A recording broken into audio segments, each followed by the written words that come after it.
blood everywhere. God, that was so much blood. I knew I was done. You know she was dead? She was dead. I didn't want to hurt her. You what? I didn't want to hurt her. I really did. I didn't want to hurt her. I made so many mistakes. I made so many. And I'm usually so calm.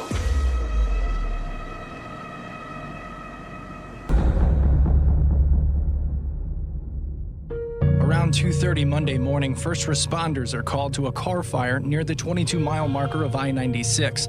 The body of a 37-year-old woman identified as Lori Marie Vargas, trapped and badly burned inside.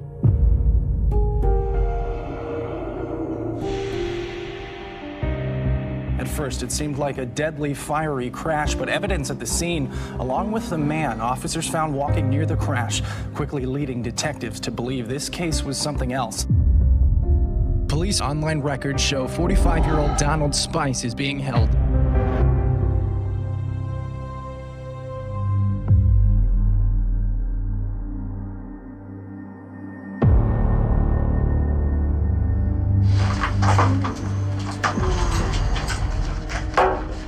To make it a little more comfortable, we'll take those handcuffs off. Need anything? Want a cup of coffee? A regular decaf. Really want some regular, huh?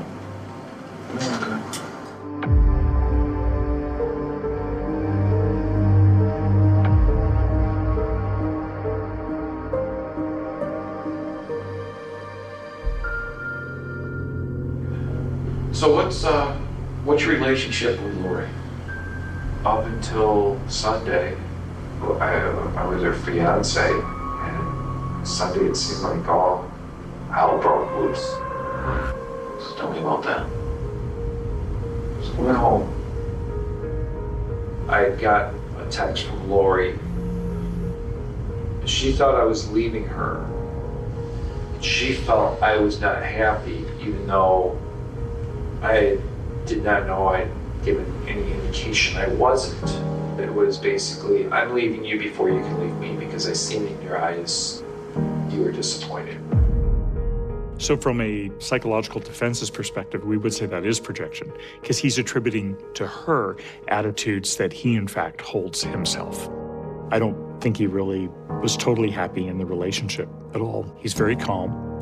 He refers to it in the past tense, that I was her fiance, and he's beginning to set the stage that things were kind of fine with me, but something was wrong with her. I cried on the way. I'm trying to replay different things in my head, like, well, you know, am I not being supportive? Was I not doing enough? She was bipolar. On a dime, she'll switch. I didn't believe it, not because he said he cried. I didn't believe it because he presents Lori Vargas as this crazy woman who was out of control with her emotions.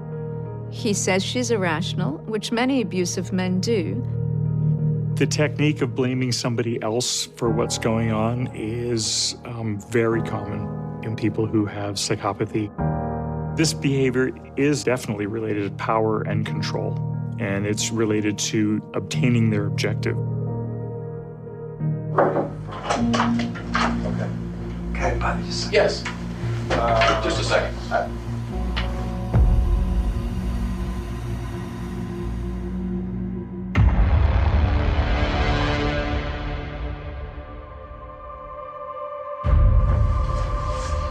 That was my captain. He had more information from the scene and stuff, so I know Lori is deceased, and it's not from the fire that I know of. She was murdered.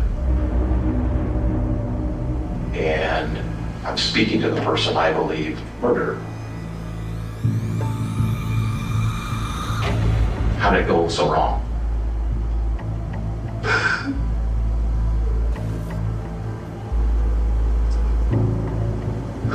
I didn't want to hurt her. You what? I didn't want to hurt her. I really didn't.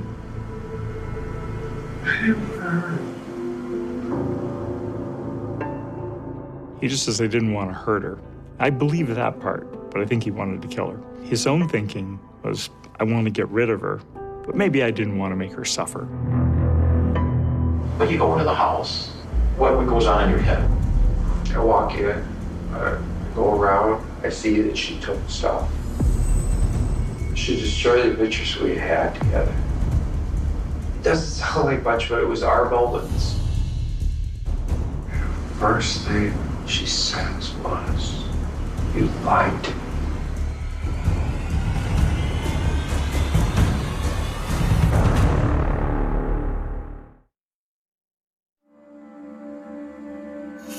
It's like, are you kidding me? And I knew she was already gone. That's what we would call the Freudian slip. That, I believe, indicates he knew she's already dead. He's already killed her. Little phrases and lines make it sound like, in the eye of the investigator, that this was hurtful to him. What did you do? We were in the kitchen. That's when she picked up Chico. And then she moved into the bedroom. And I'm sitting there. And then when she grabbed Chico, it was just... There was figure stuff out quick. She was gonna take Chico with her? No, she picked him up to kill him. Oh. Because she hates that little dog. And I love that little dog. I'm sorry. It was just a breaking point. I'm a little bit speechless at the pointlessness of this detail. The story, as is told, makes no sense. A woman with no history of violence, no history of volatility, would not pick up a knife and threaten a dog. Sometimes people say things that they actually thought and they attribute it to the other person. So I wonder if he picked up Chico to kill the dog, to show her that he meant business. Psychopaths often do. They torture animals. They keep pets and they torture them. It's horrific. And perhaps he threatened to kill the dog, which abusive men often do, to show that they mean business. This is an appeal to pity. There is a cultural norm in our society that you're a good person if you're good to a dog. Dogs are our friends. Dogs are wonderful. And it's a bad person who would threaten to kill a dog or mistreat a dog. Donald Spice's presentation of the story, it adds to the element that she's evil, he's good. She's an evil person. He's essentially saying she picks up the dog and says, you know, I'm gonna kill this thing, and then the murder happens. I think it's all setting the stage for what's about to come. I think it is manipulative. What'd you strike her with? I think a 2-pound hammer. So when she grabbed Chico, is that when you grabbed for the hammer? I just picked it right up and I dropped it right down on her. She was standing? Yeah, because we were redoing the windows. It was just right there. And I think it was just one motion. Did she try to defend that, or did she not see it coming? I don't know. Okay. I'm not bragging, but I can be fast. I swung it like it was an iron. I'm actually surprised it didn't go right through her head. Because I swear, it felt like it lifted me right off my feet. You usually say it's love that sweeps you off your feet, but in this case, it's a hammer. There is an element of the dramatic, but I do think that that's part of what happens when people are telling a story that's just not true. In reality, it's very likely she was asleep in the bed or in a position of helplessness at the time, but it's implied he's saving the dog from her. There's blood everywhere. God, there was so much blood. I knew I was done. You know she was dead. She was dead. There was a gasp. And when I moved her, there was no heartbeat. There was no anything. There was so much blood. I didn't even know I hit her that hard. Blood makes a lot of people with core psychopathic features feel alive. While he's not visibly showing a lot of emotion, the kind of details he provides really makes you feel like he's enjoying describing it. I made so many mistakes. I made so many. And I'm usually so calm. Yeah, grabbed the blanket off the, I can't even think of the word.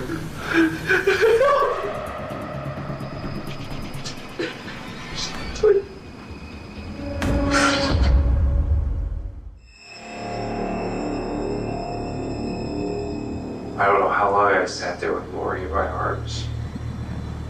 I couldn't even begin to judge. And then everything was a bad dash. Everything. How did you pick her up? I got it on the comforter. And then you just pull the comforter, and it just slides along. All you gotta do is just slide her in. Is that in the passenger seat? Yeah.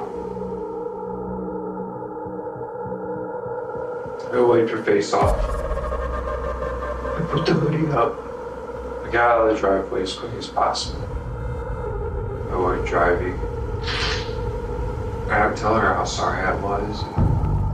Why on earth he would put her in the passenger seat and drive around? Well, a polite way to put it is it's downright peculiar. Perhaps he wanted to have a corpse next to him and get the thrill of driving around with a dead body. That would have been no thrill if he put her in the trunk. He enjoyed deceiving everybody along the way. He was able to do that, didn't seem terribly emotionally distressed over that. He's describing it with relative calm, which is all not normal. Psychopaths don't have the same connectivity to other people. Other people are objects, they're things, and they can depersonalize them rather quickly. And so now that she's dead, she's gone. I think in his mind at that particular point, this was on the way to achieving his ultimate goal.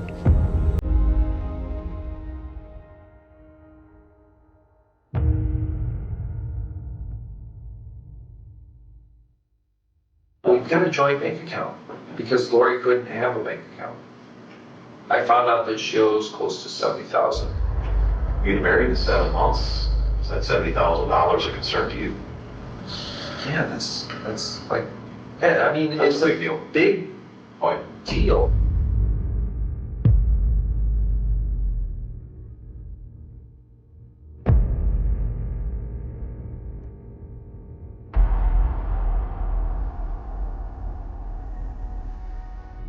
Donald Spice is so comfortable in a courtroom, he actually stopped for a chat about his case, the third of his criminal career. It's the third time of being really stupid. It was desperation. Apparently, Spice is a pretty desperate person. He's been here before, though he was a bit shyer 6 years ago. This video is from his 1991 case. Spice was actually on a tether for a previous B&E when he burglarized the Profile Salon on Alpine. That same night, Spice hit the Alpine Superwash, ended up back behind bars, and yes, the cycle began again. Spice served 5 years before getting out last July and immediately trying to break into another business. Having problems getting money, borrowing money. But police say it's not about money. Spice is just addicted to breaking and entering. No, I am not that. The police are trying to make me out to be a obsessive person. I think he is obsessive. I think he plans and plots and schemes. It's a pattern that he will engage in over and over and over again, that he's not going to stop. What Donald Spice is obsessed with is the excitement and the winning. It's setting out a plan and beating other people at something. There's a progression of the intensity of the crime so that he could have more of a thrill and a bigger gain.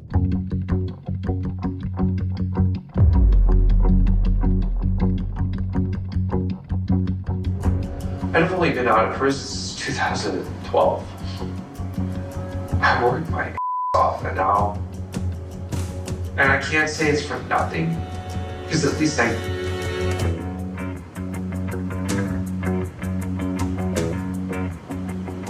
gave.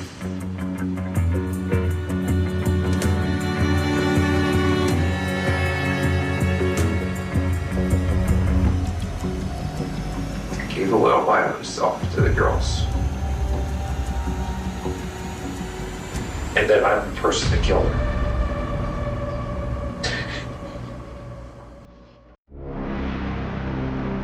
You put her car in the ditch. Yeah. Yeah, I used a lighter. I had this one. Okay. I throw the gas can at cars. It's burning. And then it was an explosion. I just walked. Spice was not interested in Lori Vargas as a beautiful, sensual woman. I believe he was setting up the murder from the start. Psychopaths are frequently predators. And so he likely looked for someone he thought he could fool, he thought he could con, he thought he could seduce, importantly, and then later on, murder in a way that he thought he could get away with. Lori Vargas was a mother of two. She would fall potentially into a category of people who'd be more vulnerable, especially she's working as a single mother. That pattern fits a targeting pattern that many psychopaths and sociopaths have. The irony is that although they don't attach as profoundly to other people as healthy people do, they know who needs to feel an attachment. I thought about losing her body. But I didn't want her kids ever questioning, is mom gonna come through that door? I thought that would be more cruel. Especially to the girls, at least they know there's closure. Yeah, I don't think he's sorry at all. Donald Spice is framing his actions as something that are kind. I'm really not a monster. I do kind things. I see that as the selfish manipulation of the image he's trying to convey to the police officer, try and get maybe a little empathy. The problem is that he sucks at it. So he's progressing to the end goal, but along that progress are all of these little things that are horrific for us, but that give him pleasure. So the seduction, the killing, then the staging of the killing, and then he explodes the car and he gets pleasure from probably the sheer violence of it, but also that's part of the storyline that is created for himself.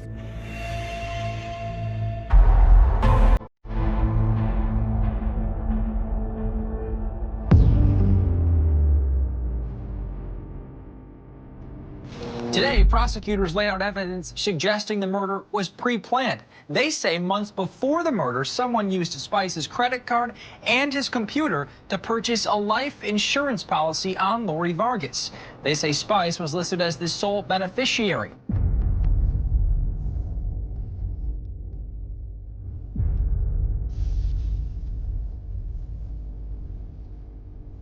Spice refuted the evidence presented today. They don't have to prove that. They have to allege it. That's it. That's good enough. I'm guilty until proven innocent. I'm standing here in cuffs and shackles. He sounds annoyed. He sounds angry, which is probably the most genuine emotion that we have seen from him. He's even lower on empathy than I imagine.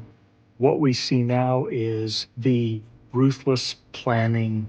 Lori Vargas's murder is part of a long continuum of criminal behavior and using other people and taking other people's things. And then it escalated to a predatory crime where he planned a murder.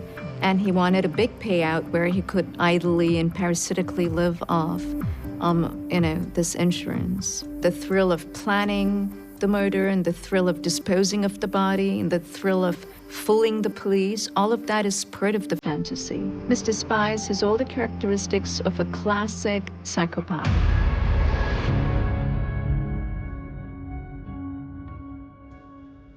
Donald Spice was sentenced to life in prison for killing his girlfriend and mother of two, Lori Vargas. Today in court, her two children spoke. I call him Monster because he took my mom away from me. This will affect my life because I'm not going to grow up with a mom. What are you going to tell the daughter eventually? I don't ever plan on seeing them again. I ruined their lives.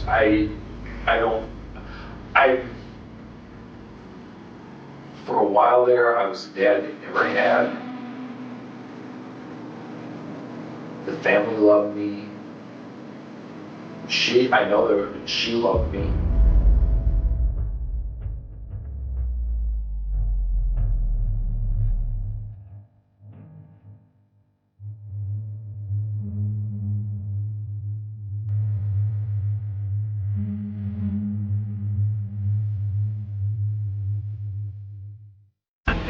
So please, where's your emergency?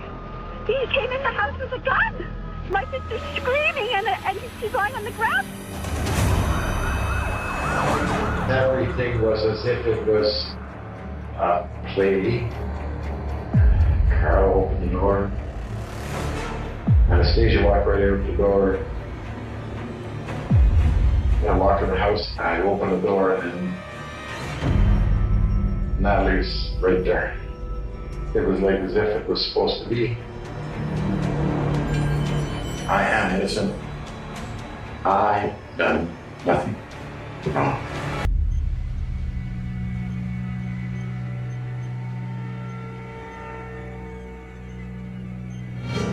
But deadly rampage that crisscrossed the picturesque Madawaska Valley in eastern Ontario.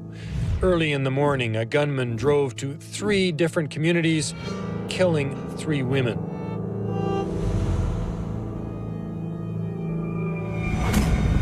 A little closer, making the arrest. Cut you. We're on him, we're just cuffing him now. Can you please confirm this is Basil? Basil Palutsky. 10-4.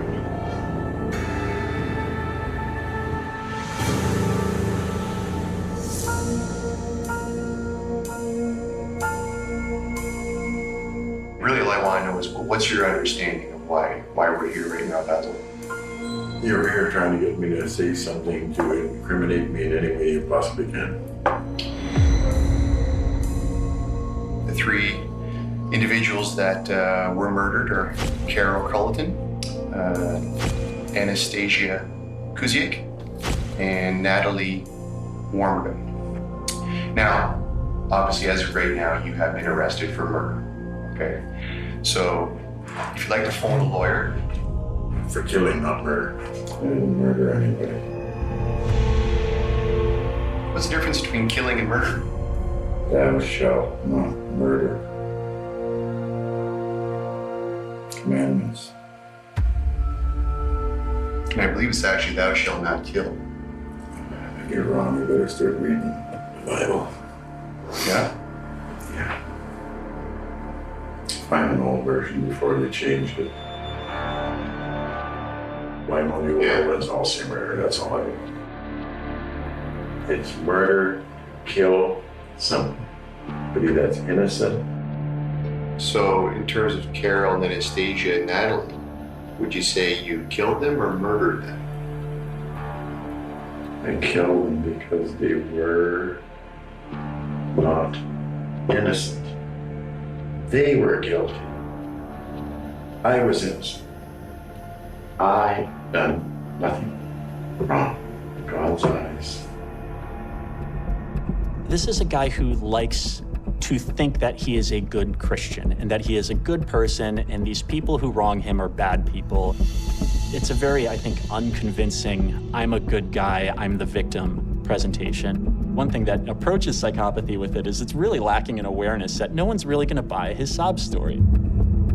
He's just trying to rationalize and justify his actions in a way that make moral sense, but it's not at all believable.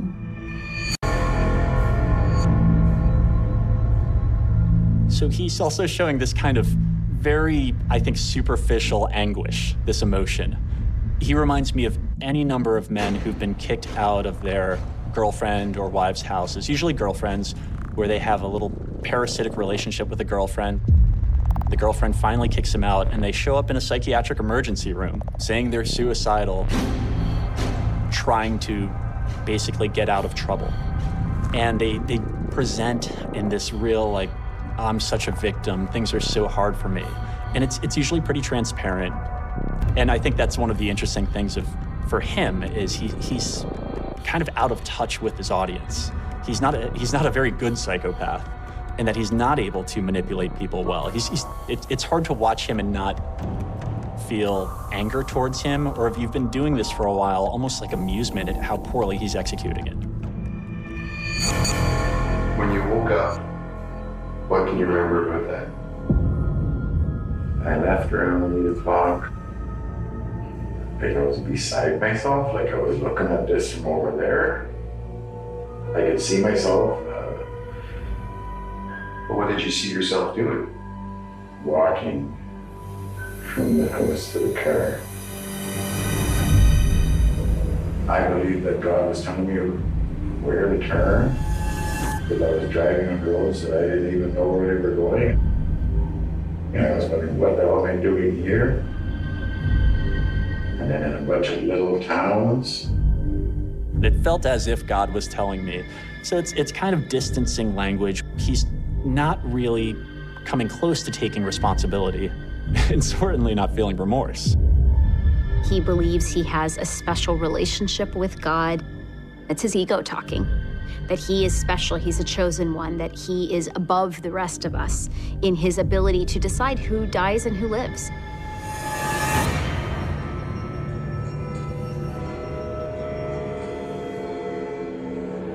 I just drove in, and I remember thinking that God is really helping me, because when I went to Carl walked right outside. I said, "Why do you hate me?" And then she closed the door. I was right there. And then I broke the window with my elbow. And I reached in and I unlocked the door. And she said, "This is not you, babe. This is not you." You know what? Then she told me that your new boyfriend, Dave, was coming over because the hydro was out. And I said, "You're lying to me again." And there was a cable TV coil. I picked it up and I hit her with it and I wrapped it around her head. And she just kept saying, "This is not you, Basil, this is not you."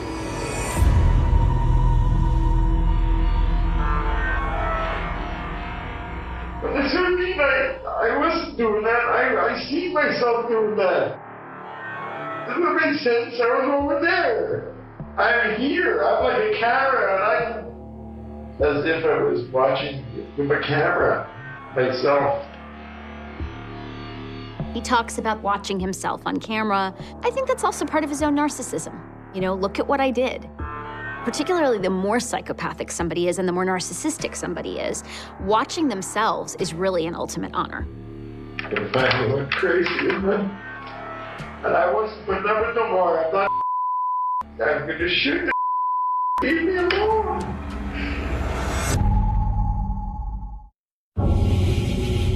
So how long have you known Carol for? Approximately 3 years.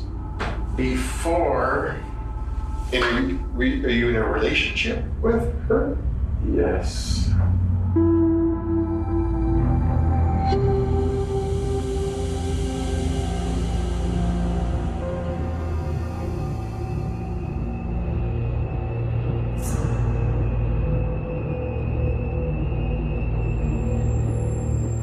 I told her, you asked me to do stuff for you, and then when I do it, you tell me that I wasn't supposed to do it. She was, I don't think bipolar, really. Terry just had to make the mind, you keep changing your mind. Basil Barutsky, when you pay attention to his crimes and what he's done, is very classically a chronic domestic violence perpetrator. He's a misogynist, and he's a psychopath. He has a difficult time not getting his way. He has a complete lack of respect for women and sees them as objects. He is devoid of typical emotion and attachment to people. He has a history of stalking Carol, of showing up at her home unannounced, showing up to do work on her property that she didn't ask for, and while she's not there. Here's an excerpt from a letter that Barutsky wrote Carol. I'm a deep thinker. I worry about the world, the planet, the people, the pollution. That's me. I can't change me. I am a loving, caring human being. I am a good person. He's trying to convince her that he's this horribly misunderstood person. And you see that time and time again with domestic violence. Perpetrators justify their own rage. If you would just behave, I wouldn't need to do this to you. So on Monday, I was at the cottage, and that's when that's when she said that her and her man called me BF. She told me that they had this joke with me being BF, best friend, the guy that would do anything. She said that they thought it was funny, and she was laughing in the house. Certainly, knowing that people are joking about him, it's very challenging to his ego. It's a challenge to his masculinity, his role as a provider, his sexual potency. He's not a competitor anymore. He's not a romantic competitor. He's your old BF. He's your friend. He is not somebody to be threatened by. I can imagine that being intensely threatening to him. And so that's that kind of egotistical, self-centered component that you might see in psychopathy. My guess would be when he killed Carol, he actually felt good. He felt a release of the rage, humiliation, shame.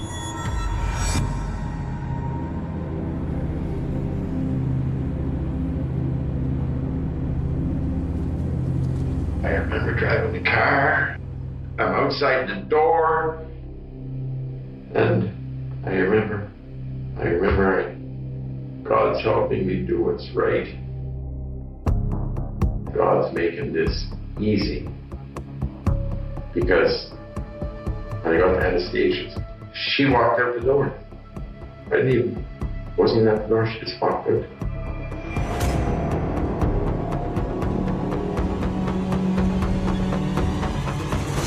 I asked Anastasia, I just said, why did you lie in court? And she said, I didn't. It was as if it was supposed to be. She turned around and walked in, I walked right in behind her, and the gun went off. There was a little island, and she was standing, and she just went down, and the gun went off after she went down. Barutsky was convicted back in 2014 of assault and for attempting to choke, suffocate, or strangle Anastasia Cusick, along with a charge of mischief for burning her property. He spent nearly 2 years in prison. I wasn't guilty because it just lies. I sat in jail for a whole year, rotted like a dog, knowing that all I did was read the Bible. It's red, red, red, red, red. Gonna be trapped, punched out. Because old guys like me that are crippled, you're American, you're fun for all. That's a cruel place there. I never hit that woman. Anastasia beat the out of me. She burned all my clothes. She burned my boots. She burned everything. Oh, I kept that house from burning down so fast. She was gonna throw a can of acid. She was crazy. She's bipolar. He believes every woman in his life is bipolar. That's what he's talking about with the 3 victims. And ultimately, what he's really doing is trying to discredit them. He's trying to say, don't believe them, they're irrational. Barutsky's blaming the victim, things that he's responsible for, actions that he ultimately was proven in a court of law to have done. He now assigns to her. His narrative of his history is that he was wrongfully convicted, he was wrongfully sent to jail. What we know in public record is that Barutsky served 2 years in prison for seriously assaulting Anastasia. There was another girl there. She had toothbrush in her mouth. She said, "Who are you?" I said, "I'll kill you." And that's all. And the gun went off.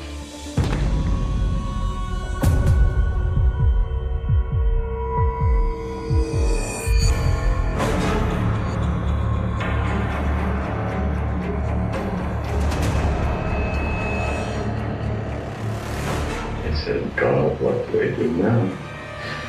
I'll only get in the car and drive down the highway."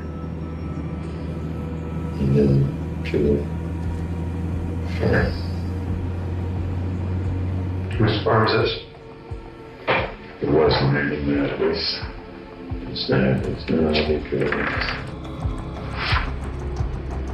she lied.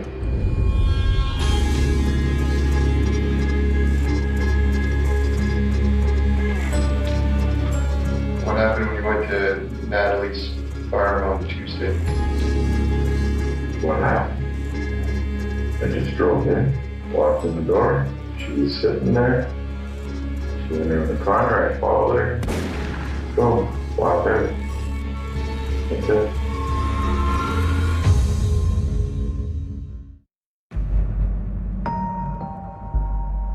What happened at Natalie's? I asked a question. And as soon as I asked the question, she lied. And that's what, it's just like lie bang.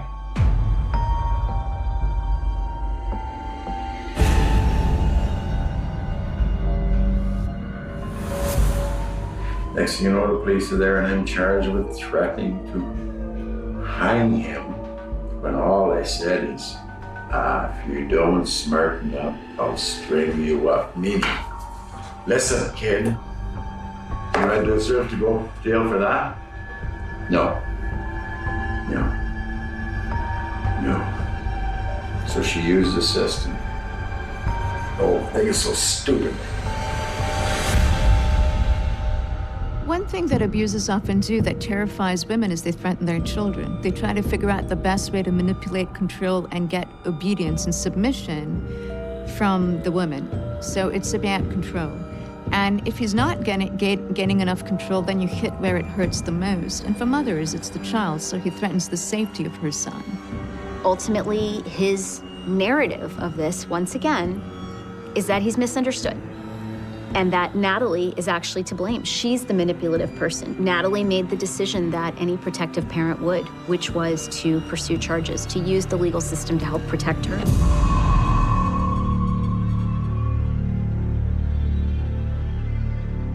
So what did these women do to you that made you have to kill them? That's the burning question of the day. I was put in jail twice, wrongfully. All because you believe the lies. Use police, and then use take the lies and you project them to the courts. Use the police. Because yous have attacked me. Yous are the enemy. Over and over and over. He's full of self-pity and consistent deflection of responsibility and blaming everyone else for his actions. He's always the victim. This kind of manipulation and minimization and denial and twisting of reality is very, very common in domestic abusers, but it is also a psychopathic trait. How do you feel about what's happened to these women, Basil?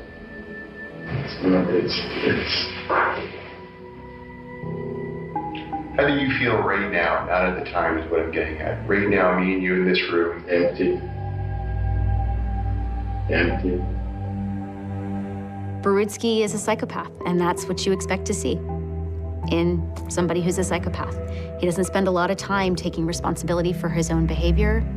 Affect and emotions are shallow, he's impulsive, and he doesn't lose a whole lot of sleep over that. Do you understand how what's happened to these three women is wrong? Yeah.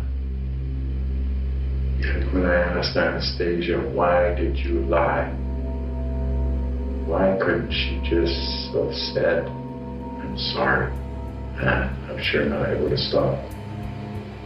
That would have been enough. I'll have bad one on my body. He likes to view himself, I think, as being a good person, even though all the evidence is to the contrary. And when that's questioned, he responds really angrily. He likes to kind of drink his own Kool-Aid. His Kool-Aid is, I'm a good person, and I'm the victim here.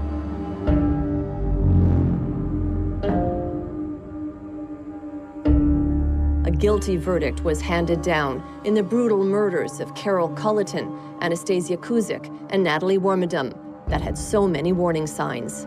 Borutsky represented himself during the trial, refusing to utter a single word or ask a single question, despite being given multiple opportunities. Then, on the final day, with the jury absent, Borutsky called the judge a liar.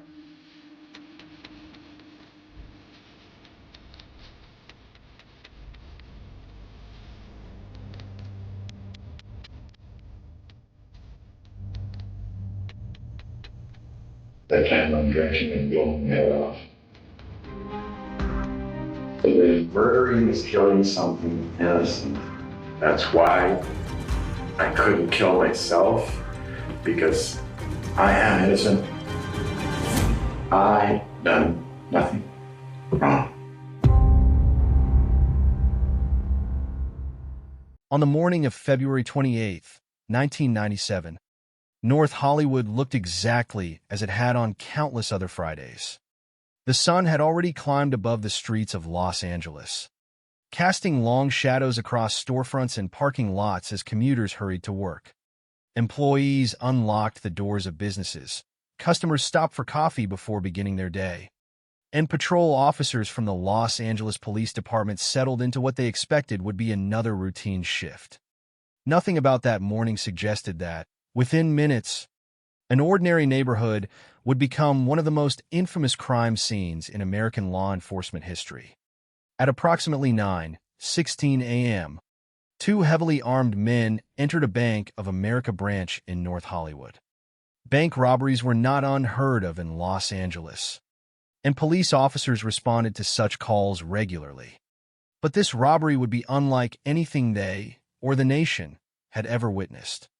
For the next 44 minutes, automatic gunfire would echo through the streets. Nearly 2,000 rounds would be fired. Patrol cars would be riddled with bullets. Businesses and civilian vehicles would be torn apart by gunfire. Television cameras would capture the unfolding violence live, broadcasting scenes that looked more like a military conflict than a police response to a bank robbery.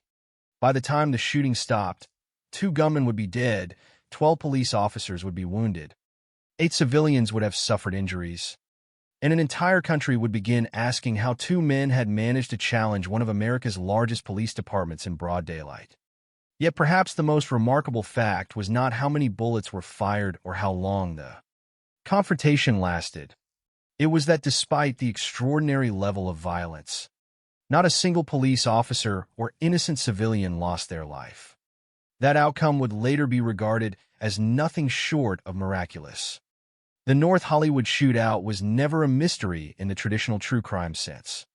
The identities of the perpetrators became known almost immediately.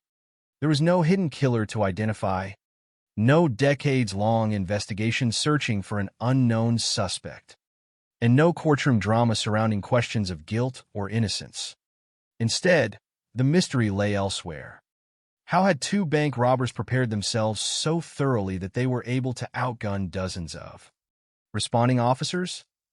Why were routine patrol units so dramatically outmatched? And how did those 44 minutes permanently reshape the tactics and equipment of police departments across the United States? To answer those questions, it is necessary to begin long before the first shot was fired outside the Bank of America. The events of that February morning did not emerge from impulse or chance. They were the result of careful preparation carried out over many months by two men who believed they had discovered a way to defeat the predictable response of law enforcement. The first of those men was Larry Eugene Phillips Jr., born on September 30th, 1970. Phillips would eventually become the principal architect of the robbery. According to the available information, he possessed a criminal history that included robbery and illegal possession of firearms. He was described as highly intelligent, yet equally quick-tempered. More importantly, he demonstrated an unusual fascination with military tactics and firearms. Unlike many criminals who relied primarily on speed or surprise, Phillips invested considerable effort into studying how police officers reacted to armed robberies. He reportedly spent months examining law enforcement responses, convinced that standard patrol officers followed predictable procedures that could be exploited. His conclusion was straightforward. If he possessed sufficient firepower and wore effective body armor, the first officers arriving at the scene would be unable to stop him. This belief became the foundation of everything that followed. Rather than preparing for a simple escape, Phillips prepared for a prolonged confrontation. He anticipated resistance and intended to overpower it through superior weapons and protection. That mindset distinguished him from the typical bank robber. His objective was no longer merely to steal money. It was to survive any confrontation through overwhelming force. The second member of the partnership was Emil Mătăsăreanu. Born on July 19, 1966, in Romania, Mătăsăreanu immigrated to the United States with his family while still young. Unlike Phillips, whose criminal background already included robbery offenses, Emil worked professionally as a computer repair technician. Their paths eventually crossed because of a shared interest in firearms. That common fascination gradually developed into a close partnership that extended beyond collecting weapons. Together, they participated in several smaller bank robberies before 1997. Each successful crime appeared to reinforce their confidence while simultaneously encouraging more ambitious plans. As their experience grew, so too did their preparations. They no longer viewed robberies as isolated criminal opportunities. Instead, they approached them almost as carefully planned operations requiring extensive logistical preparation. Months before the North Hollywood robbery, Phillips and Mătăsăreanu began constructing equipment that would later shock responding officers. They assembled homemade body armor designed to cover nearly every vulnerable area of their bodies. Multiple layers protected the chest, back, shoulders, abdomen, upper arms, and groin. Each suit reportedly weighed between 18 and 20 kilograms, making movement more difficult but dramatically increasing protection against handgun ammunition. They accepted the additional weight because they believed survival depended on absorbing incoming fire. The armor was not perfect. Their hands, feet, and the lower portions of their legs remained comparatively exposed. At the time, however, they appeared convinced those weaknesses would never become significant enough to threaten their plan. Their weapons reflected the same philosophy. Instead of relying on handguns commonly carried by bank robbers, they assembled an arsenal that included modified semi-automatic rifles capable of automatic fire, pistols, thousands of rounds of ammunition, and large-capacity drum magazines capable of holding between 75 and 100 rounds. The quantity of ammunition they carried suggested that they expected a lengthy exchange rather than a quick escape. Every additional magazine represented another opportunity to maintain continuous fire if confronted by police. According to the available information, the preparation extended beyond equipment. Before carrying out the robbery, both men reportedly consumed sedatives to reduce stress. They understood the pressure associated with confronting armed officers, and they attempted to eliminate hesitation before entering the bank. Emotion, fear, and panic were obstacles they intended to suppress before the operation even began. Their choice of target also reflected extensive planning. The Bank of America branch in North Hollywood had been observed for weeks. They believed the location regularly contained large amounts of cash because armored transport vehicles frequently serviced the branch. They also identified surrounding roads that appeared favorable for escape. Every visible detail suggested the bank represented an ideal target. Unknown to them, however, one critical factor had changed. Only days before the robbery, the bank's cash transportation schedule had been altered. The amount of money available inside the vault on February 28th would be far less than they expected. That single administrative change, insignificant to everyone else, would become one of the defining turning points of the entire event. Had the schedule remained unchanged, the robbery itself might have unfolded differently. Instead, when Phillips and Matasarinu finally entered the bank that Friday morning expecting to seize approximately $750,000, they would instead discover that only about $303,000 remained.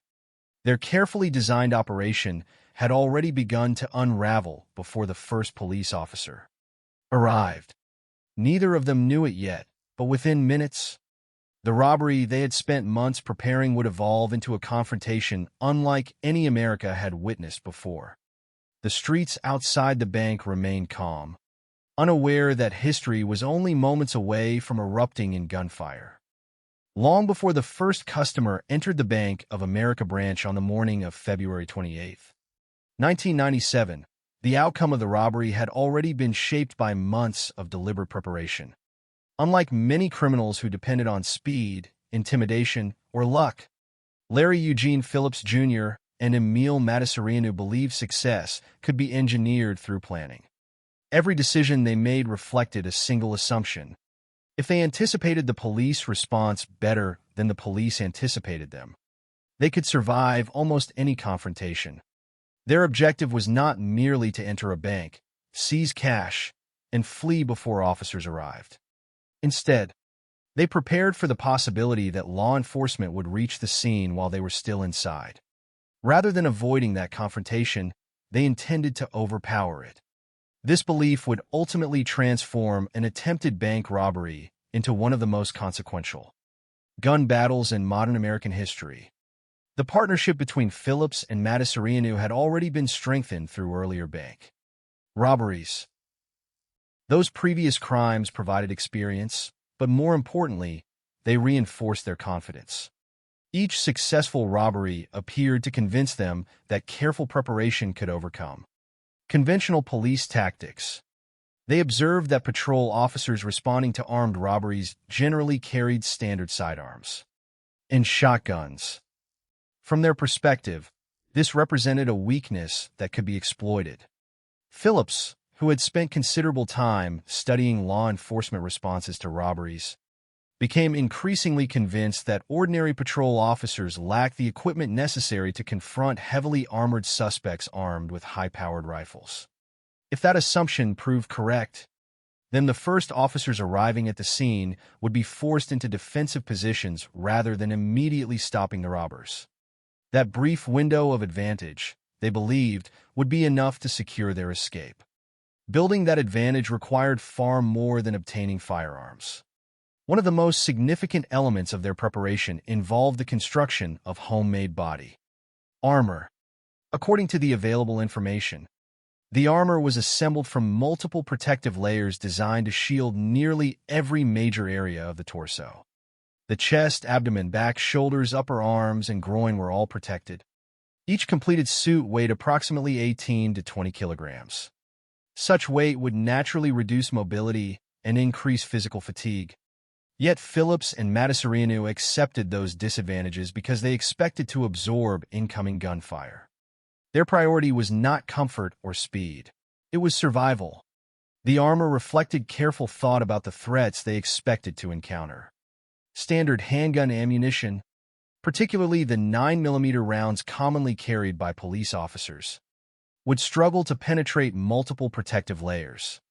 Shotgun pellets would also have limited effectiveness against the reinforced sections covering the upper body. The armor was therefore designed to neutralize the weapons most likely to be carried by responding patrol officers.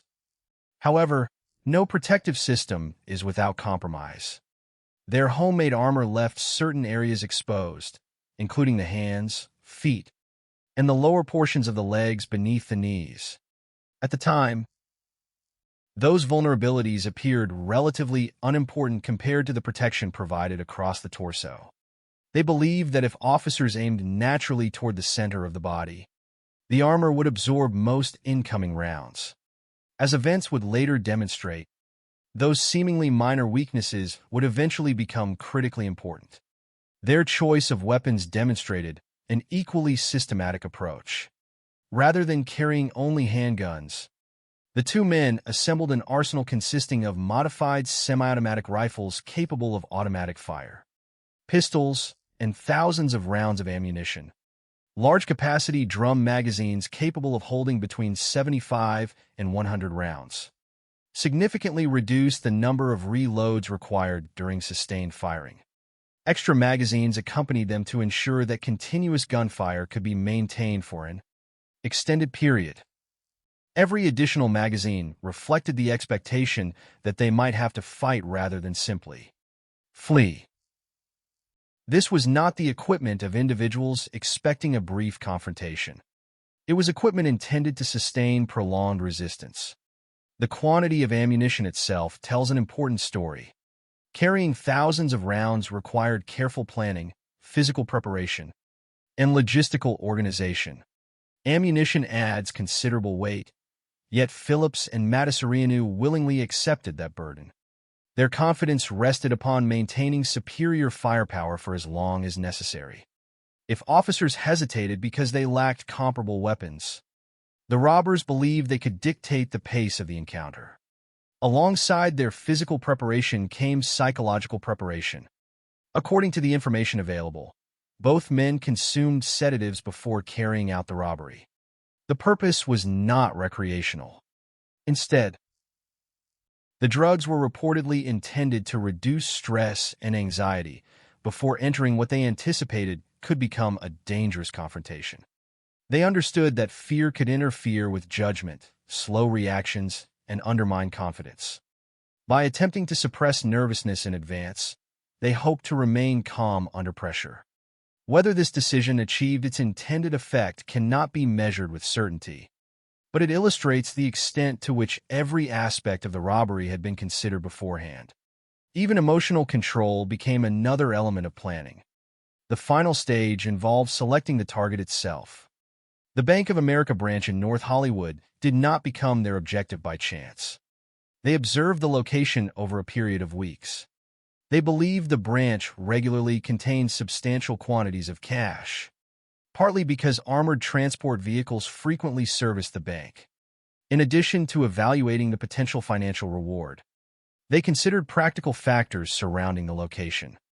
Nearby roads appeared to offer convenient escape routes should the robbery proceed as expected. Everything suggested that the bank represented a favorable opportunity. Yet despite months of surveillance, one crucial variable escaped their attention. Only days before February 28th, the bank's schedule for transporting cash had changed. As a result, the amount of money available inside the vault would be dramatically lower than anticipated. Phillips and Matasareanu expected to seize approximately $750,000. Instead, when they entered the bank, only about $303,305 remained. That difference represented far more than disappointment. It immediately disrupted expectations that had been built into their entire operation. A robbery carefully planned around obtaining a much larger sum suddenly produced a far smaller Reward. According to the available information, Emil Matasareanu reacted with visible frustration upon learning how little money remained. Rather than accepting the situation and leaving quickly, the frustration contributed to additional actions that prolonged their time inside the bank. He fired numerous rounds into the vault door and attempted unsuccessfully to gain access to an automated teller machine. These actions consumed valuable minutes while causing additional property damage. More importantly, every extra moment spent inside the building increased the likelihood that responding police officers would arrive before the robbers could leave. Meanwhile, the bank's silent alarm had already transmitted an emergency signal to the Los Angeles Police Department. Patrol officers located nearby began moving toward what they believed was a standard armed robbery. In progress. Under ordinary circumstances, bank robbers aim to leave before police can establish a perimeter. Phillips and Matasareanu had prepared extensively for the possibility of encountering officers. But even they could not control the timing of the police response. As patrol units closed the distance to the bank, events were moving rapidly toward the confrontation both sides would remember forever. Inside the building, employees and customers remained under the control of two heavily armed men who had expected to leave with far more money than they now possessed. Outside, officers approached with handguns and shotguns, unaware that the suspects waiting inside wore body armor capable of defeating much of their available firepower. Neither group fully understood what awaited them during the next few minutes. The robbery had not yet become history, but the conditions for an unprecedented battle had already fallen into place. All that remained was the moment when the doors of the bank would open, and the carefully constructed plans of both the robbers and the responding police officers would collide in the streets of North Hollywood. At approximately 9:16 on the morning of February 28, 1997, the months of preparation came to a decisive moment. Larry Eugene Phillips Jr. and Emil Matasareanu arrived at the Bank of America branch in North Hollywood wearing clothing carefully selected to conceal the heavy homemade body armor beneath. Their protective equipment covered most of their upper bodies, while ski masks hid their identities. Hidden beneath the layers of clothing and armor was an arsenal unlike anything bank employees or customers could have expected to encounter during an ordinary business day. The two men carried modified semi-automatic rifles capable of automatic fire, pistols, large-capacity drum magazines, and thousands of rounds of ammunition. Every piece of equipment reflected the same objective. If confronted, they intended to outlast and outgun anyone who stood in their way. For the employees opening the bank that Friday morning, nothing initially suggested that they were about to become unwilling participants in one of the most famous confrontations in American criminal history. Customers had arrived expecting routine financial transactions. Some planned to make deposits. Others intended to withdraw money or conduct ordinary banking business before continuing with the rest of their day. The atmosphere inside the branch reflected the predictable rhythm of a normal weekday morning. That sense of routine disappeared almost instantly when the two masked men entered. As soon as they crossed the entrance, they established control through overwhelming intimidation. According to the available information, warning shots were fired into the ceiling. The deafening sound echoed throughout the bank, shattering any illusion that this was a prank or misunderstanding. Panic spread immediately. Employees and customers were ordered onto the floor. Anyone still standing quickly realized that resistance could place every person inside the building in even greater danger. Fear replaced confusion as the reality of the situation became unmistakable. The robbers demanded access to the bank's money. Their expectations had been shaped by weeks of surveillance and by their belief that the vault contained approximately $750,000. That estimate had become a central assumption in their planning. The amount of cash they anticipated justified the extraordinary level of preparation they had undertaken. However, the situation inside the vault was dramatically different from what they expected. Bank employees informed them that an armored transport service had already collected much of the available cash according to a recently changed schedule. Instead of finding the enormous sum they believed awaited them, the robbers discovered that only about $303,305 remained inside the bank.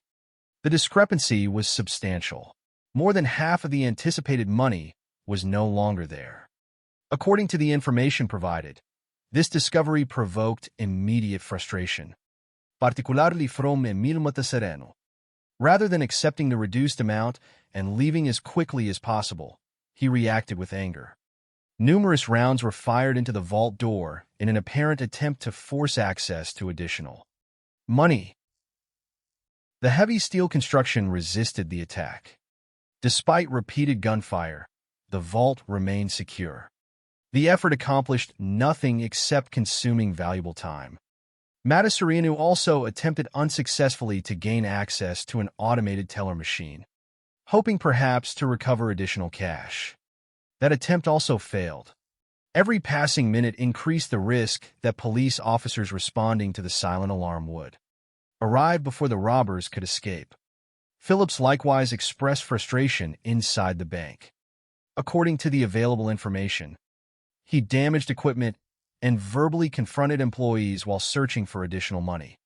Surveillance cameras captured portions of these events, preserving a record of the robbers' growing anger as their carefully calculated expectations collapsed. The bank employees, meanwhile, remained under extraordinary pressure. They had no control over the amount of money available inside the vault and no ability to satisfy demands that simply could not be met. Their primary concern became survival. Faced with heavily armed robbers firing weapons inside the building, compliance offered the greatest possibility of protecting everyone present. While tension escalated inside the bank, events outside were unfolding just as rapidly. The silent alarm system had already transmitted an emergency notification to the Los Angeles Police Department. Unlike audible alarms designed to warn everyone nearby, silent alarms are intended to alert law enforcement without immediately informing suspects that police have been contacted. In this case, the system functioned exactly as intended. Nearby patrol officers received notification of an armed robbery in progress and began responding toward the Bank of America. Under ordinary circumstances, many bank robberies are completed before patrol units can arrive. Robbers typically seek to minimize the amount of time spent inside the building, collecting whatever money is immediately available before fleeing the scene. Phillips and Matasereno, however, remained inside longer than anticipated because their expectations regarding the available cash had proven incorrect. Their unsuccessful attempts to access additional money consumed precious minutes. Those delays would ultimately eliminate the advantage of speed upon which many robberies depend. As patrol vehicles approached North Hollywood, officers believed they were responding to another armed bank robbery. Although every robbery carries significant danger, nothing in the initial dispatch suggested that the suspects possessed military-style equipment or extensive body armor. The responding officers prepared themselves according to standard procedure. They carried the equipment routinely issued to patrol officers at the time, including Beretta 9mm service pistols and Remington 870 shotguns. Those weapons had proven effective in countless previous encounters involving armed suspects. The officers had no reason to expect that, within moments, they would confront adversaries equipped with modified rifles, large-capacity magazines, and armor capable of stopping much of the ammunition available to them. Inside the bank, the atmosphere remained tense and unpredictable. Employees and customers continued lying on the floor under armed supervision. The repeated gunfire inside the building, combined with the robbers' obvious frustration, intensified uncertainty. No one inside could know whether the situation would end through escape, surrender, or violence. Outside, patrol officers began positioning themselves around the area, attempting to assess the unfolding robbery. Neither side yet realized how profoundly the next few seconds would alter the situation. Then came the moment that transformed an armed robbery into a prolonged urban gun battle. At approximately 9:24 a.m., Larry Eugene Phillips Jr. moved toward the bank's exit. As he emerged from the building, he immediately observed police vehicles that had arrived while the robbery was still underway. What happened next departed dramatically from the pattern of conventional bank robberies. Rather than attempting to surrender or flee quietly, Phillips reacted instantly. According to the available information, he raised his rifle and opened fire on the responding officers. The first burst of automatic gunfire shattered the fragile boundary between robbery and open combat. Bullets tore through police vehicles, shattered windows, struck nearby buildings, and forced officers to dive for cover almost immediately. The confrontation that Phillips had anticipated during months of planning had begun. Within seconds, routine police procedure became irrelevant. Officers found themselves facing suspects whose firepower, protective equipment, and apparent willingness to engage in sustained combat exceeded anything they had expected when responding to the bank that morning. The robbery was over. In its place, a battle unlike any previously experienced by the Los Angeles Police Department had just begun. The instant Larry Eugene Phillips Jr. stepped out of the Bank of America branch and saw the first Los Angeles Police Department patrol vehicles, the robbery entered an entirely new phase. Until that moment, the violence had been contained largely within the walls of the bank. Employees and customers had endured the terror of armed intimidation, warning shots, and desperate demands for money, but the confrontation remained centered on the robbery itself. Outside, however, the situation changed in a matter of seconds. Rather than attempting to escape before officers could establish control of the scene, Phillips immediately confronted them. According to the available information, he raised his modified rifle and opened fire without hesitation. The sound of automatic gunfire echoed across North Hollywood, startling residents, nearby workers, and motorists who had no warning that an armed battle had just begun in the middle of an ordinary Friday morning. The responding patrol officers suddenly found themselves facing an adversary unlike any they had encountered during routine robbery calls. They had arrived expecting to contain a bank robbery, establish a perimeter, and attempt to apprehend fleeing suspects. Instead, they were met with sustained automatic rifle fire from a heavily armored gunman who appeared completely willing to engage police directly. Within moments, bullets struck patrol vehicles, shattered windshields, punched through doors, and ricocheted across the surrounding streets. Officers immediately sought cover wherever they could find it. Some dropped behind their patrol cars. Others positioned themselves behind concrete structures or nearby objects capable of providing at least partial protection. Every movement now had to be calculated carefully because exposure, even for only a few seconds, could place an officer directly in the path of incoming fire. At that early stage of the confrontation, the officers possessed little understanding of exactly what they were facing. They knew only that the suspects were heavily armed and firing continuously. Their standard equipment reflected the normal expectations of patrol work during the late 1990s. According to the available information, most officers carried Beretta 92 FS, 9mm service pistols, and Remington 870 shotguns. Those firearms had served law enforcement effectively in countless previous incidents involving armed suspects. Yet the North Hollywood confrontation immediately revealed a critical limitation. Phillips and Emil Matasareanu had deliberately prepared for this exact scenario. Their homemade body armor covered nearly every major portion of the upper body, dramatically reducing the effectiveness of handgun ammunition. As officers returned fire, many rounds struck the protective armor without immediately stopping the advancing gunman. Instead of collapsing under the impact, Phillips and Matasareanu often continued moving, reinforcing the terrifying realization that conventional patrol weapons were proving insufficient against the protection they had constructed. The imbalance in firepower became apparent almost immediately. Phillips continued firing his rifle while advancing through the streets outside the bank. According to the available information, he showed little interest in seeking cover during the opening phase of the battle. His confidence appeared rooted in the belief that the armor would protect him from the officers. Return fire. Every burst of automatic gunfire forced police officers to remain behind cover longer than they otherwise might have.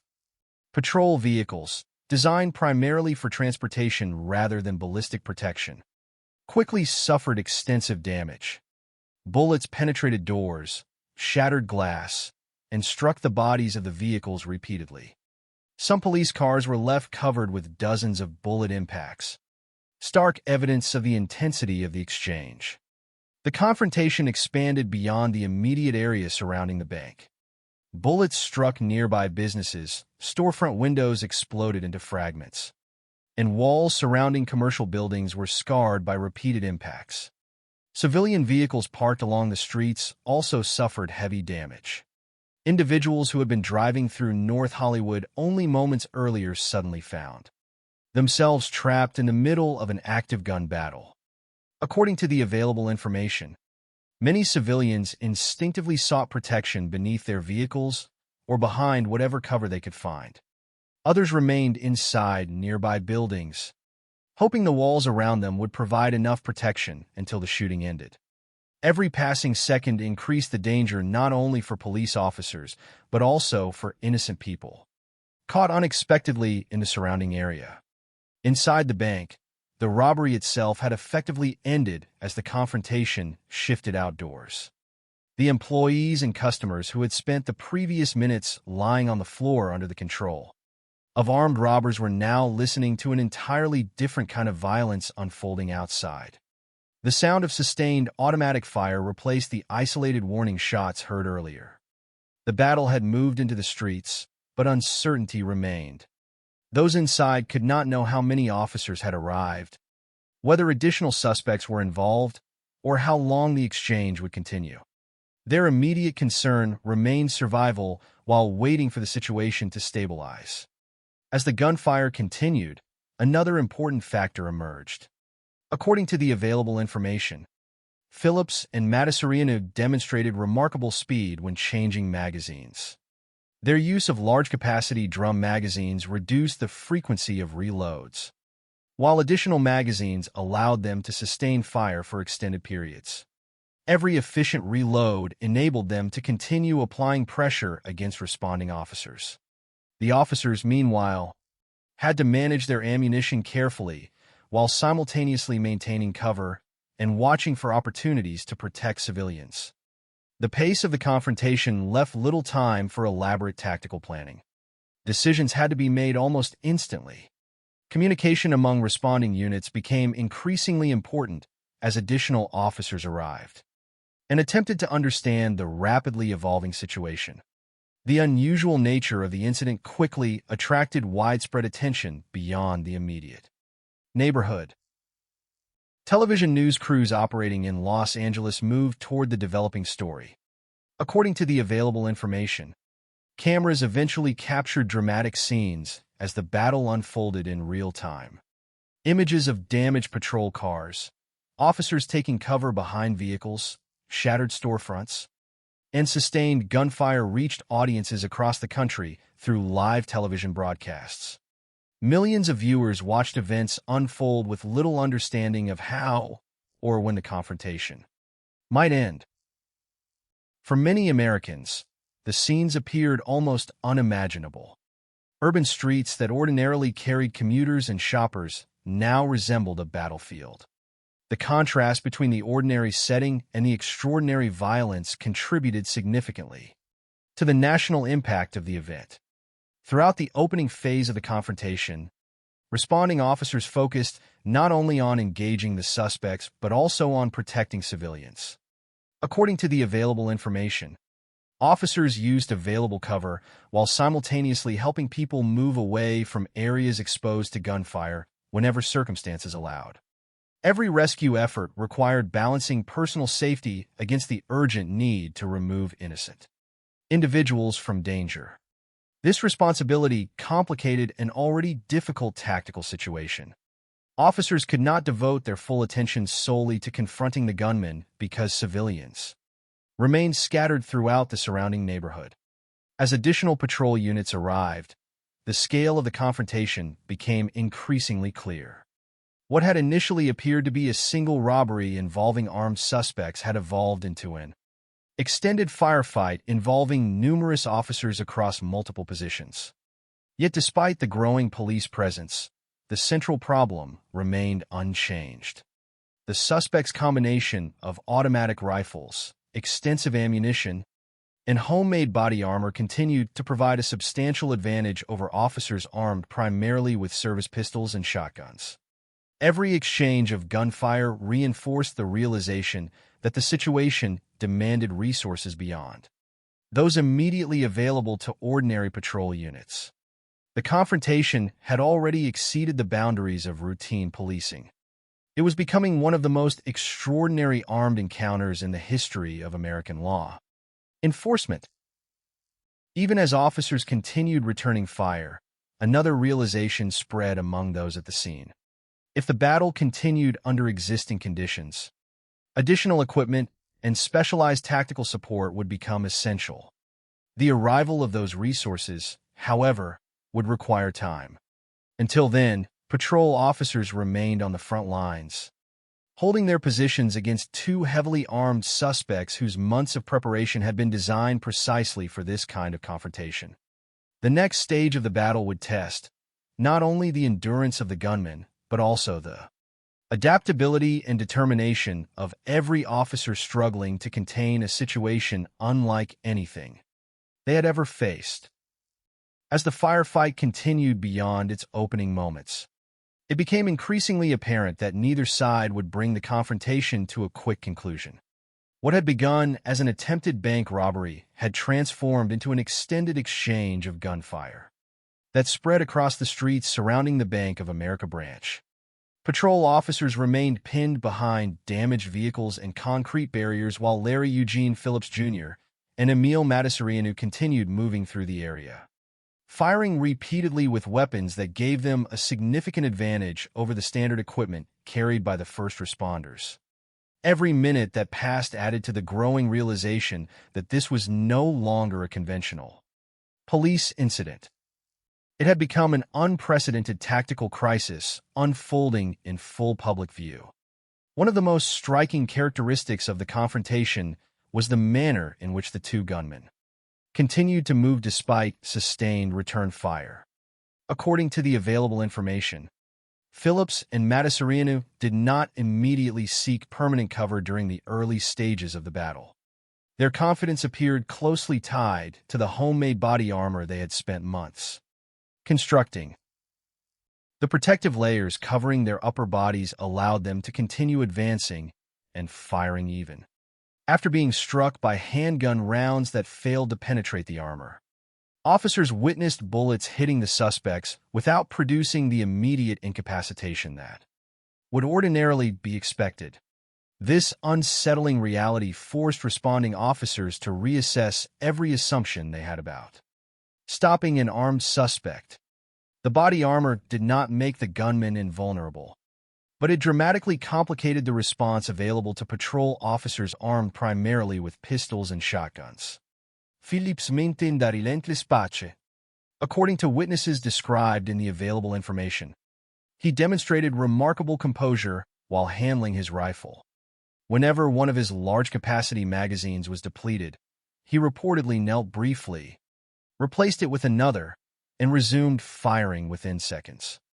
The efficiency of those reloads reflected the extensive preparation that had preceded the robbery. Thousands of rounds of ammunition had not been carried by accident. The large number of magazines ensured that sustained automatic fire could continue for an extended period without lengthy interruptions. Matassarianu likewise remained heavily engaged throughout the confrontation, contributing continuous rifle fire that further complicated the efforts of responding officers. Together, the two men maintained enough pressure that police found themselves forced to remain behind cover for significant portions of the battle. Every attempt to improve their position required careful timing because exposure to automatic rifle Fire carried obvious risks.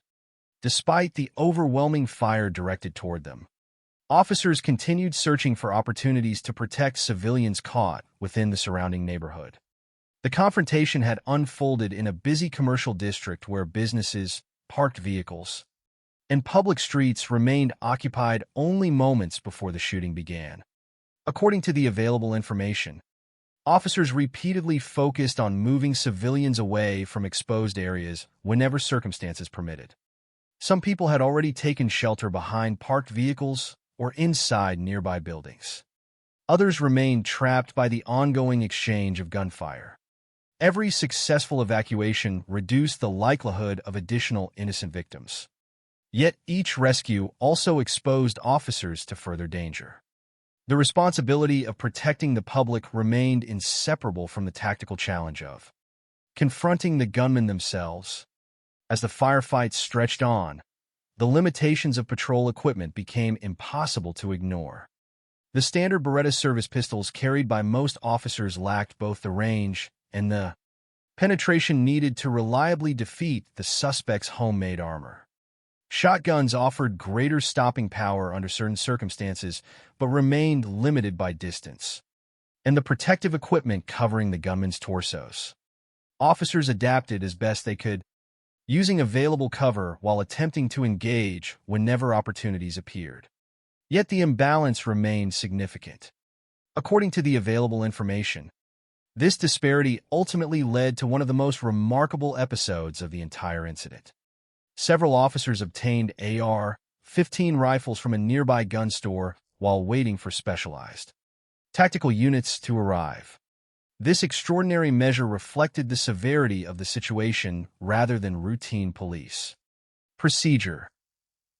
Patrol officers recognized that they required firearms capable of providing more effective resistance against heavily armored suspects armed with rifles. The decision would later become one of the defining images associated with the North Hollywood shootout. It highlighted the reality that routine patrol equipment had not been designed for encounters of this nature. While officers worked to improve their ability to respond, additional police resources continued moving toward the scene. Communication between responding units became increasingly important as the confrontation expanded. Across the neighborhood, every arriving officer needed to understand the locations of fellow personnel, civilians, and the two suspects. The rapidly changing positions of Phillips and Matasarianu complicated these efforts. Their continued movement forced officers to remain alert for shifting lines of fire while avoiding accidental exposure to incoming rounds. Throughout the battle, the surrounding environment reflected the extraordinary intensity of the gunfire. Patrol vehicles accumulated extensive damage from repeated rifle impacts. Windshields shattered. Vehicle doors became perforated by bullets. Commercial buildings surrounding the bank suffered broken windows and structural damage as rounds struck walls and storefronts. Civilian automobiles parked along nearby streets also became unintended targets as bullets passed through the area. According to the available information, many of the images broadcast live on television showed police vehicles riddled with holes, vividly illustrating the scale of the confrontation. For viewers watching from across the country, the scenes appeared almost surreal. The familiar landscape of an American neighborhood had been transformed into the setting for one of the longest and most heavily armed police shootouts in modern history. As the minutes continued passing, injuries began accumulating on both sides of the confrontation. According to the available information, 12 Los Angeles Police Department officers would ultimately be wounded during the incident. 8 civilians also suffered injuries while caught within the surrounding area. Despite the large number of rounds exchanged, no officer or civilian lost their life. Considering the volume of gunfire, this outcome remained extraordinary.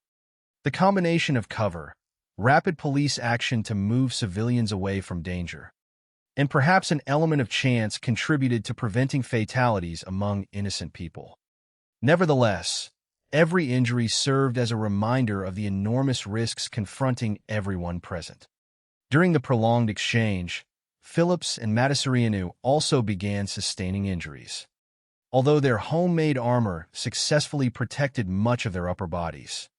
The exposed areas of their hands, lower legs, and feet remained vulnerable. According to the available information, some police rounds eventually struck these less protected areas. While the injuries did not immediately end the confrontation, they gradually reduced the suspect's physical condition. The very weaknesses built into the armor during its construction slowly became more significant as the battle continued. What had initially appeared to be minor compromises in protection would eventually influence the outcome of the entire confrontation. Time itself became an important factor. The longer the firefight lasted, the greater the opportunity for additional officers, specialized units, and improved equipment to reach the scene. Conversely, the suspect's ammunition, physical endurance, and ability to maintain continuous movement would inevitably decline. Although Phillips and Matasareanu had prepared extensively, no amount of planning could eliminate the physical demands of carrying heavy armor, operating multiple firearms, and remaining under constant pressure during an extended firefight. Every reload, every movement between positions, and every exchange of gunfire gradually eroded the advantages they had established at the beginning of the confrontation. By this stage, the incident had already secured its place in history. Nearly 44 minutes of sustained combat had exposed critical shortcomings in police equipment, while simultaneously demonstrating the determination of responding officers who continued protecting civilians despite confronting heavily armed suspects. Yet the confrontation itself had not reached its conclusion. Both gunmen remained active, although increasingly affected by accumulated injuries and the relentless pressure exerted by the expanding police response. The final phase of the North Hollywood shootout was approaching. It would depend not on overwhelming firepower alone, but on the ability of officers to recognize the vulnerabilities hidden beneath the homemade armor that had dominated the battle for so long. After more than half an hour of relentless gunfire, the balance of the confrontation slowly began to shift. For much of the battle, Larry Eugene Phillips Jr. and Emil Matasareanu had relied on the same advantages that had defined their months of preparation: extensive homemade body armor, modified rifles capable of automatic fire, large-capacity magazines, and an enormous supply of ammunition. During the opening stages of the shootout, those preparations had allowed them to challenge responding patrol officers in ways few criminals ever had. Yet no amount of planning could prevent the gradual effects of time, physical exhaustion, accumulating injuries, and the growing presence of additional law enforcement personnel. The confrontation that had begun with overwhelming confidence was entering its final and most decisive phase. By this point, police officers had gained a clearer understanding of the strengths and limitations of the suspect's protective equipment. Earlier in the battle, many handgun rounds had struck the armor covering the chest and upper body without immediately stopping either man. Officers now recognized that repeatedly targeting the heavily protected torso offered limited results. The homemade armor had achieved exactly what Phillips and Matasareanu intended. It had significantly reduced the effectiveness of the standard firearms carried by responding patrol units. However, the armor also reflected unavoidable compromises. According to the available information, the lower legs, feet, and hands remained comparatively exposed. Those areas would become increasingly important as the firefight continued. Throughout the confrontation, both suspects had already sustained injuries to portions of their bodies not fully protected by armor. Although neither man had been immediately incapacitated, those wounds gradually reduced their mobility and endurance. Every movement became more physically demanding, carrying body armor weighing approximately 18 to 20 kilograms while continuously firing. Weapons and moving through the streets placed enormous strain on both men. Their extensive preparations had anticipated resistance, but they could not eliminate fatigue or blood loss. Meanwhile, officers continued adapting their tactics as circumstances evolved.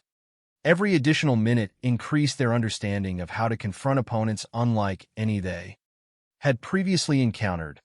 Larry Eugene Phillips remained heavily engaged in the firefight even after suffering multiple injuries. According to the available information, he continued exchanging gunfire despite being struck several times in areas not protected by armor.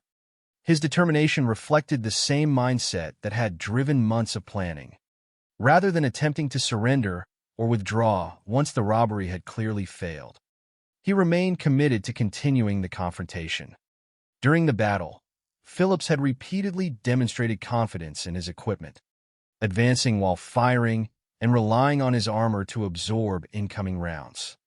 Eventually, however, another critical problem emerged. His primary rifle malfunctioned. The weapon that had provided much of his firepower throughout the confrontation could no longer function as intended. The failure dramatically altered his ability to continue resisting the growing police response.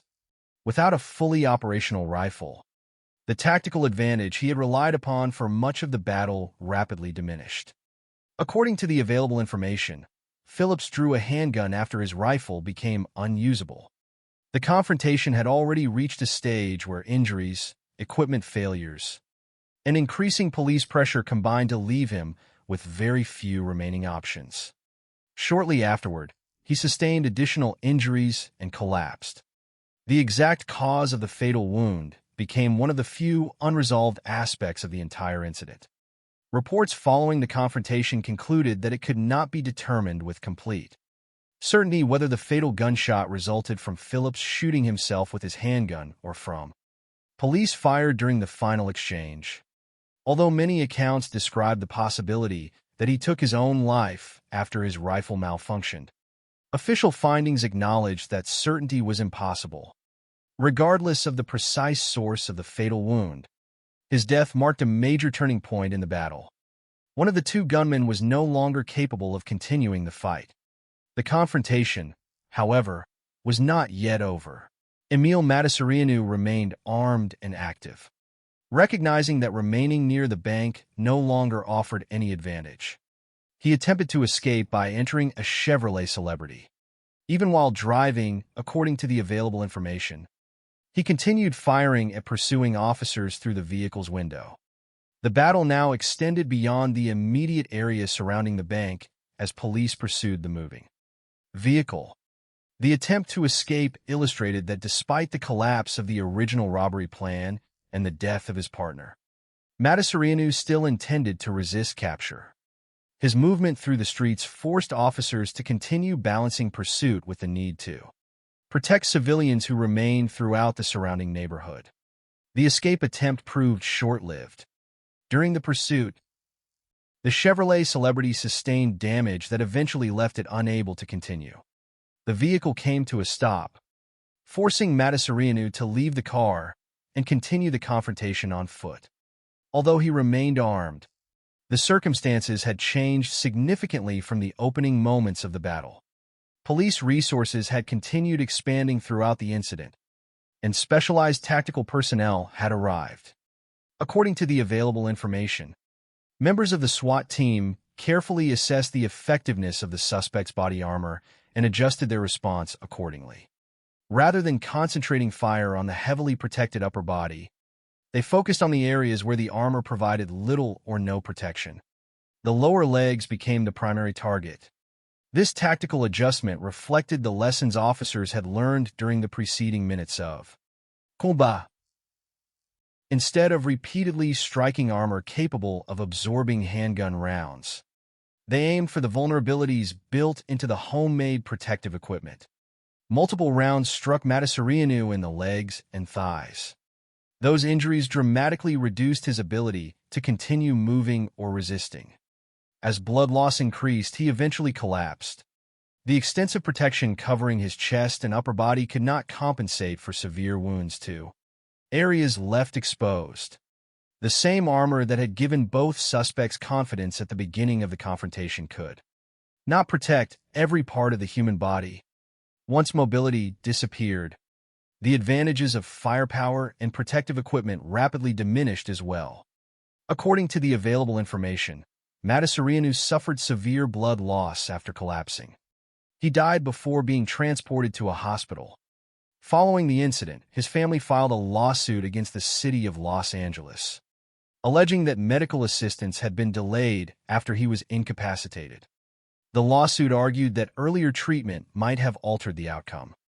Ultimately, however, the legal action was unsuccessful. The courts did not rule in favor of the family, bringing the legal aftermath surrounding his death to a close. As the final shots faded, an unusual silence settled over North Hollywood. For approximately 44 minutes, the neighborhood had echoed with nearly continuous gunfire. According to the available information, approximately 1,100 rounds had been fired by the two gunmen, while police officers responded with roughly 650 rounds, producing an estimated total of nearly 1,750 rounds discharged during the confrontation. Patrol vehicles stood damaged across the streets, many marked by dozens of bullet impacts. Civilian vehicles bore similar scars. Storefront windows had been shattered. Buildings throughout the surrounding area displayed visible evidence of the extraordinary violence that had unfolded in broad daylight. Yet amid the destruction, one remarkable fact stood above every other statistic. Although 12 Los Angeles Police Department officers had been wounded and 8 civilians had suffered injuries, no officer and no innocent civilian had been killed. Considering the volume of gunfire exchanged over nearly 3/4 of an hour, that outcome remained extraordinary. It reflected the courage of officers who repeatedly risked their own safety to move civilians out of danger, the protection provided by available cover, and perhaps an element of fortune that prevented an even greater tragedy. The attempted robbery had failed completely. The approximately $303,305 taken from the bank was ultimately recovered. Both perpetrators were dead, but the significance of the North Hollywood shootout extended far beyond the immediate outcome of the robbery itself. The battle had exposed serious limitations in police equipment and tactics while demonstrating the evolving nature of heavily armed criminal threats. The lessons learned during those 44 minutes would not end when the streets finally fell silent. Instead, they would reshape the training, equipment, and operational planning of law enforcement agencies throughout the United States for years to come. When the gunfire finally stopped on the morning of February 28, 1997, the immediate danger had ended, but the work of understanding what had happened was only beginning. For approximately 44 minutes, a section of North Hollywood had become the scene of one of the most intense armed confrontations in the history of American law enforcement. Responding officers now faced a different responsibility. Instead of exchanging gunfire, they had to secure the area, preserve evidence, account for every injured person, recover weapons, and reconstruct the sequence of events that had transformed an attempted bank robbery into a nationally televised urban battlefield. Unlike many famous true crime cases, there was no uncertainty regarding the identities of the perpetrators. Larry Eugene Phillips Jr. and Emil Madasarianu had both died during the confrontation. There would be no lengthy search for suspects, no interrogation designed to establish who had planned the robbery, and no criminal trial to determine guilt. Instead, investigators focused on documenting every stage of the incident, examining the equipment recovered at the scene, and understanding how two men had been able to challenge responding police officers for so long. The crime scene itself illustrated the extraordinary scale of the confrontation. According to the available information, approximately 1,750 rounds had been fired by both sides during the battle, with the two gunmen discharging roughly 1,100 rounds and police officers responding with approximately 650. Those numbers alone conveyed the intensity of the encounter, but the physical evidence throughout the neighborhood reinforced the same conclusion. Patrol vehicles remained scattered across the streets, many bearing extensive bullet damage. Windshields had been shattered, vehicle doors perforated, and body panels marked by repeated rifle impacts. Civilian automobiles parked nearby had also suffered significant damage after becoming unintended. Obstacles in the line of fire. Nearby businesses displayed broken windows, damaged walls, and other signs of the prolonged exchange of gunfire. Buildings that had opened that morning expecting an ordinary day now stood as silent reminders of how quickly violence could overwhelm even the most familiar surroundings. Investigators carefully documented each damaged location, not only to establish the sequence of events, but also to preserve a complete record of the confrontation. Every bullet strike, every damaged vehicle, and every recovered cartridge case contributed to a detailed reconstruction of the battle.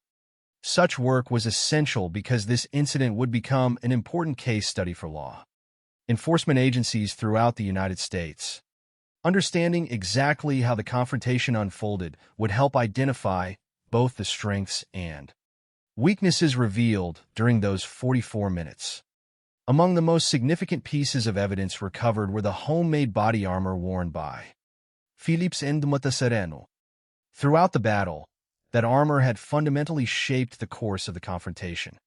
Officers had repeatedly observed handgun rounds striking the suspects without producing the immediate incapacitation normally expected. The investigation confirmed why. According to the available information, the armor had been carefully assembled to protect the chest, abdomen, back, shoulders, upper arms, and groin. Each suit weighed approximately 18 to 20 kilograms and consisted of multiple protective layers designed to resist common handgun ammunition. Although homemade, the armor had performed largely as intended during the early stages of the firefight. At the same time, investigators also recognized the limitations built into the design. The hands, feet, and lower portions of the legs remained comparatively exposed. During the final stages of the confrontation, officers, particularly members of the SWAT team, had exploited those vulnerabilities by directing fire toward the lower extremities rather than the heavily protected torso. The examination of the armor therefore demonstrated both its effectiveness and its unavoidable weaknesses. It had prolonged the confrontation but had not made its wearers invulnerable. The recovered firearms also became central to the official reconstruction of events. According to the available information, Phillips and Matasereno had carried modified semi-automatic rifles capable of automatic fire, pistols, large-capacity magazines holding between 75 and 100 rounds, and thousands of rounds of ammunition. Investigators determined that the suspects had devoted substantial effort to assembling an arsenal capable of sustaining prolonged combat.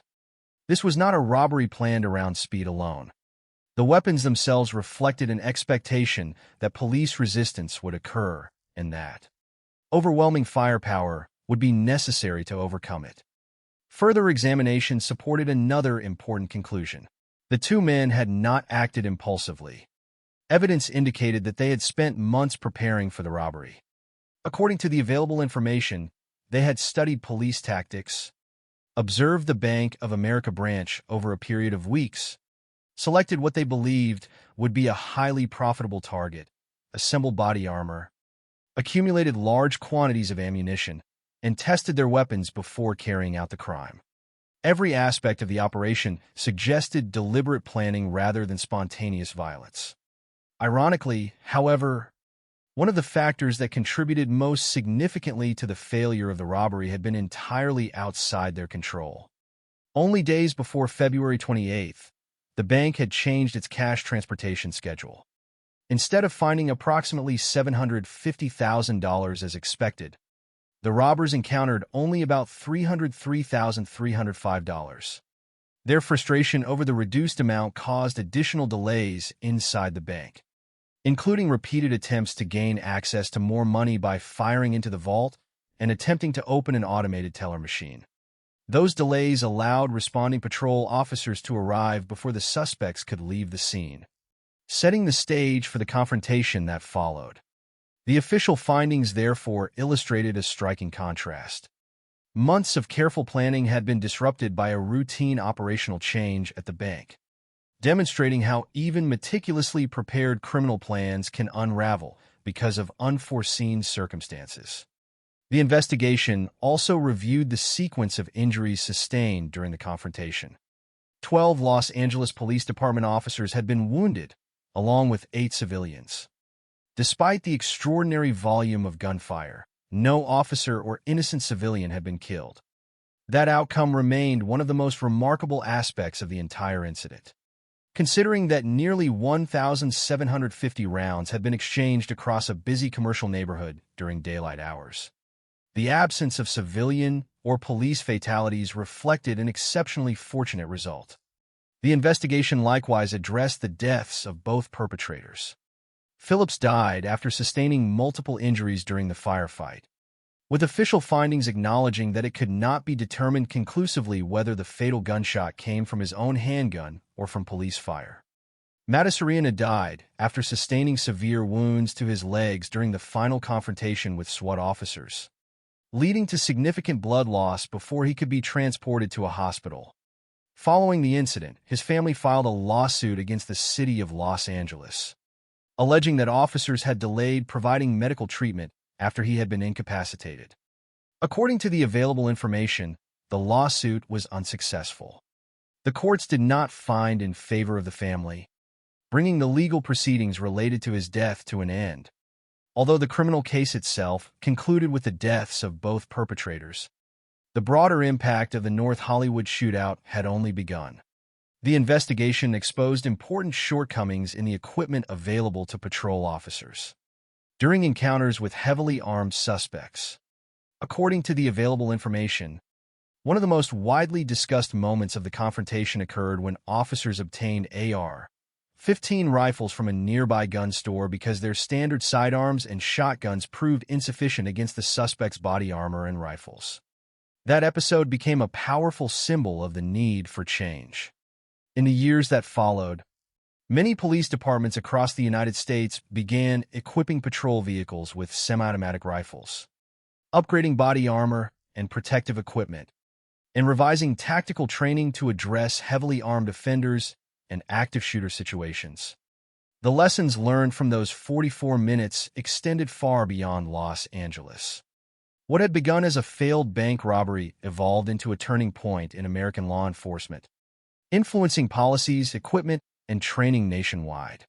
Even decades later, the North Hollywood shootout continues to be studied not because of the notoriety of the two gunmen, but because it forced law enforcement agencies to confront difficult questions about preparedness, equipment, and the realities of responding to extraordinary violence.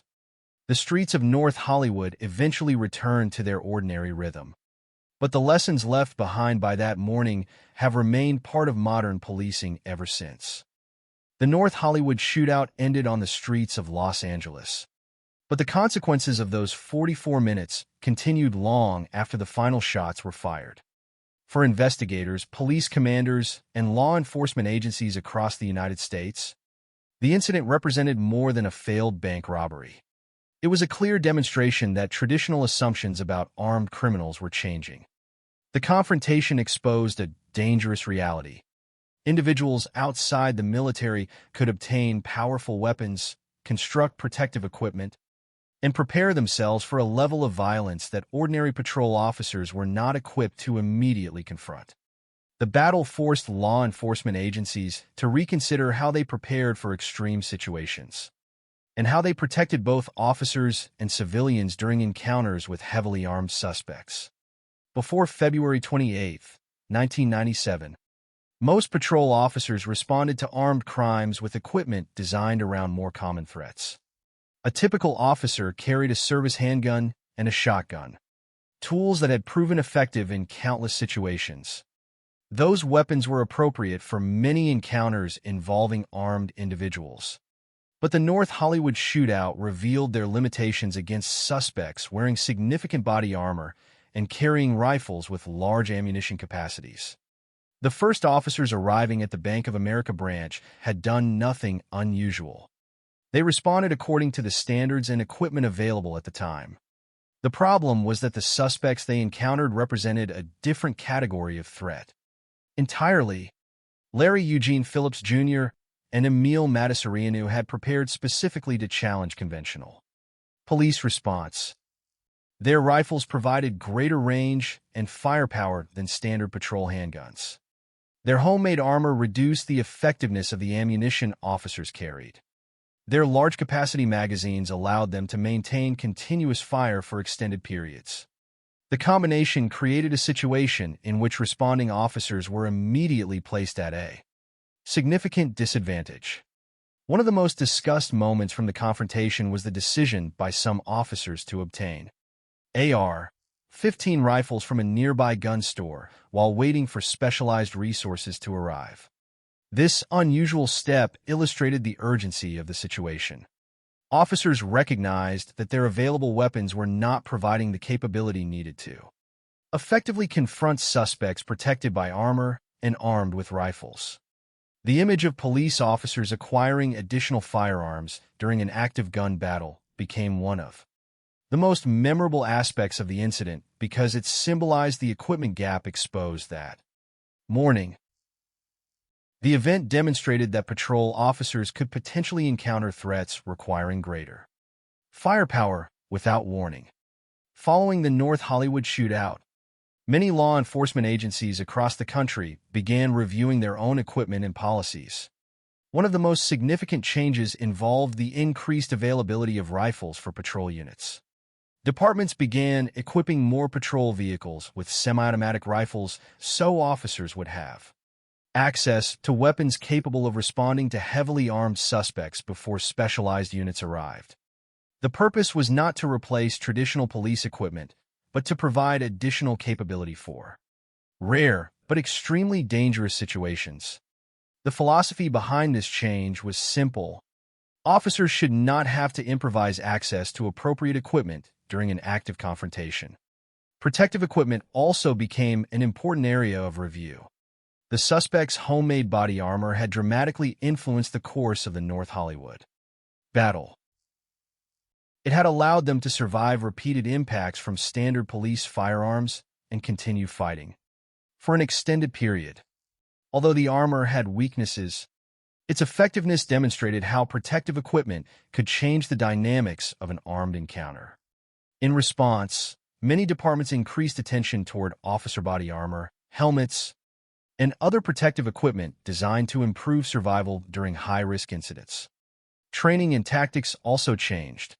The North Hollywood shootout became an important example used in discussions about responding to heavily armed criminals and active shooter situations. Officers had to be prepared not only for traditional law enforcement scenarios but also for incidents involving suspects with military-style weapons and protective equipment. Tactical decision-making, communication between responding units, and coordination with specialized teams received increased attention. The goal was to ensure that officers could adapt quickly when facing circumstances far outside normal expectations. The incident also influenced public understanding of police response to extreme violence. Because the confrontation occurred during daylight hours and was captured by television cameras, millions of people across the country witnessed the event as it unfolded. The images were difficult to comprehend: police vehicles damaged by rifle fire, officers taking cover behind cars, civilians attempting to escape the danger, and two heavily armed suspects moving through the streets. For many viewers, the footage revealed the challenges officers could face during a rapidly developing crisis. It also demonstrated the vulnerability of ordinary communities when extraordinary violence occurs without warning. However, the significance of the North Hollywood shootout was not only about weapons and equipment. At its core, the event was also about the people who experienced it. Bank employees and customers entered the building that morning expecting a normal day. Instead, they became victims of a terrifying robbery and were forced to endure the uncertainty of an armed confrontation. Civilians outside the bank were also placed in danger simply because they happened to be nearby. The injuries suffered by 8 civilians served as a reminder that these events affect far more people than those directly involved in pulling the trigger. The 12 LAPD officers who were wounded also represented the human cost of the confrontation. They responded to a dangerous situation with incomplete information, faced suspects with overwhelming firepower, and continued working to protect the public despite the risks. Their actions became part of the broader discussion surrounding the incident, not because the event was defined only by the suspect's weapons, but because officers had to make immediate decisions under extraordinary pressure. Another lasting lesson involved the importance of preparation. Phillips and Matasareanu had spent months planning their robbery. They studied police response, selected equipment, built armor, gathered ammunition, and chose what they believed was a favorable target. Their preparation showed that criminals could approach violent acts with significant organization and planning. Law enforcement agencies responded by emphasizing the need for their own preparation, not because every incident would resemble North Hollywood, but because rare events could produce devastating consequences if agencies were not ready. Over time, the phrase North Hollywood shootout became associated with a turning point in modern policing. It represented the moment when many agencies recognized that the threat landscape had changed. Armed criminals equipped with rifles and protective gear were no longer considered an unlikely possibility. They were a reality that had to be addressed through improved equipment, updated tactics, and expanded training. Yet despite the violence and destruction, one fact remains central to the story. No innocent person and no police officer was killed during the battle. Given the extraordinary amount of gunfire exchanged in a crowded urban environment, this outcome remained remarkable. The actions of officers who attempted to protect civilians, the decisions made during the chaos, and perhaps an element of chance combined to prevent a much greater tragedy. The North Hollywood shootout, therefore, became both a warning and a lesson. It demonstrated the devastating potential of heavily armed criminals while also showing the importance of adaptation within law enforcement. The streets of North Hollywood became the place where old assumptions collided with a new reality. The aftermath changed how police departments across America prepared for the possibility of extreme violence. More than 2 decades later, the incident remains one of the clearest examples of how a single event can reshape an entire approach to public safety. It was not simply a bank robbery that ended in gunfire. It was a confrontation that forced an entire system to evolve. The North Hollywood shootout is often remembered through images of gunfire, damaged police vehicles, heavily armed suspects, and the dramatic response of law enforcement officers. The names Larry Eugene Phillips Jr. and Emil Matasareanu became permanently connected to one of the most intense armed confrontations in modern American history. However, focusing only on the gunmen and the weapons they carried risks overlooking the people who experienced the event from the other side of the violence. Behind every statistic, 8 civilians injured, 12 police officers wounded, thousands of rounds fired, were individuals whose ordinary Friday morning was suddenly transformed into a terrifying fight for survival. While the confrontation became famous because of its extraordinary violence, the human cost of the incident remained one of its most important elements. For the employees and customers inside the Bank of America branch that morning, the day began like any other. A bank is normally associated with routine activities, financial transactions, conversations between employees and customers, and the predictable rhythm of everyday life. No one entering the building expected that within moments they would be trapped inside a crime scene, involving 2 heavily armed men. The arrival of Phillips and Matasareanu shattered that normal environment instantly. Their weapons, body armor, and aggressive actions created an atmosphere of fear and uncertainty. Customers who had walked into the bank for ordinary reasons suddenly found themselves forced to the ground under the control of armed criminals. Employees who were responsible for serving customers were placed in an impossible position, pressured to comply with demands while understanding that any mistake could increase the danger to everyone inside. The victims inside the bank had no ability to influence the events unfolding around them. They did not choose the confrontation, participate in it, or contribute to the violence. Their only objective became survival. Every second carried uncertainty because they could not know whether the robbers intended to leave peacefully, whether police would arrive, or whether the situation would become even more dangerous. When gunfire later erupted outside, those inside the building faced another layer of fear. The sound of sustained rifle fire signaled that the situation had escalated far beyond a typical robbery. Although they were physically separated from the main exchange of gunfire, they remained trapped within the larger crisis. The people inside the bank represented the first group of individuals harmed by the actions of Philips and Matasereno. The robbery itself had already victimized them before the first police officer arrived. Their sense of safety in an ordinary public place had been taken away in a matter of moments. Outside the bank, the impact extended to people who were simply in the wrong place at the wrong time. North Hollywood was not an isolated location. The confrontation occurred during the morning in a populated area with businesses, vehicles, and pedestrians nearby. Many civilians had no connection to the robbery, but suddenly found themselves surrounded by danger.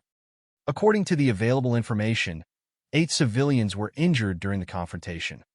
Each injury represented a person whose life was interrupted by violence they had not expected and could not control.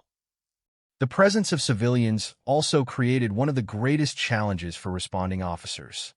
Police were not simply attempting to stop armed suspects. They were trying to do so while protecting people throughout the surrounding area. Every movement, every attempt to gain a better position, and every exchange of gunfire carried the risk of harming someone who had nothing to do with the crime. Officers had to balance the need to confront the suspects with the responsibility to prevent additional victims. This difficult task shaped many of the decisions made during the battle. The 12 LAPD officers who were wounded also became part of the lasting story of the incident. When they responded to the original call, they did not know that they were approaching suspects equipped with body armor and rifles. They were responding based on the information available at the time. Like any emergency response, their actions were guided by training and experience, but the circumstances they encountered were unlike anything expected from a typical bank robbery.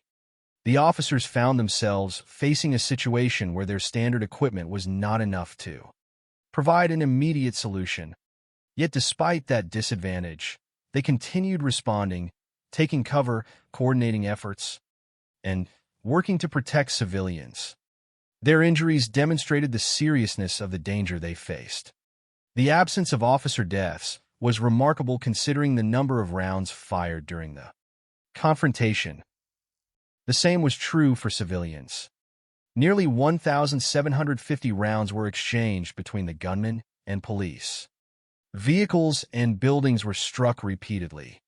Streets that had been ordinary places for commuters and residents became active danger zones. The fact that no innocent person was killed became one of the most notable aspects of the incident. It did not erase the fear, injuries, and damage caused by the shooting, but it represented a significant outcome given the circumstances. The people affected by the North Hollywood shootout also included those who lived and worked in the surrounding neighborhood.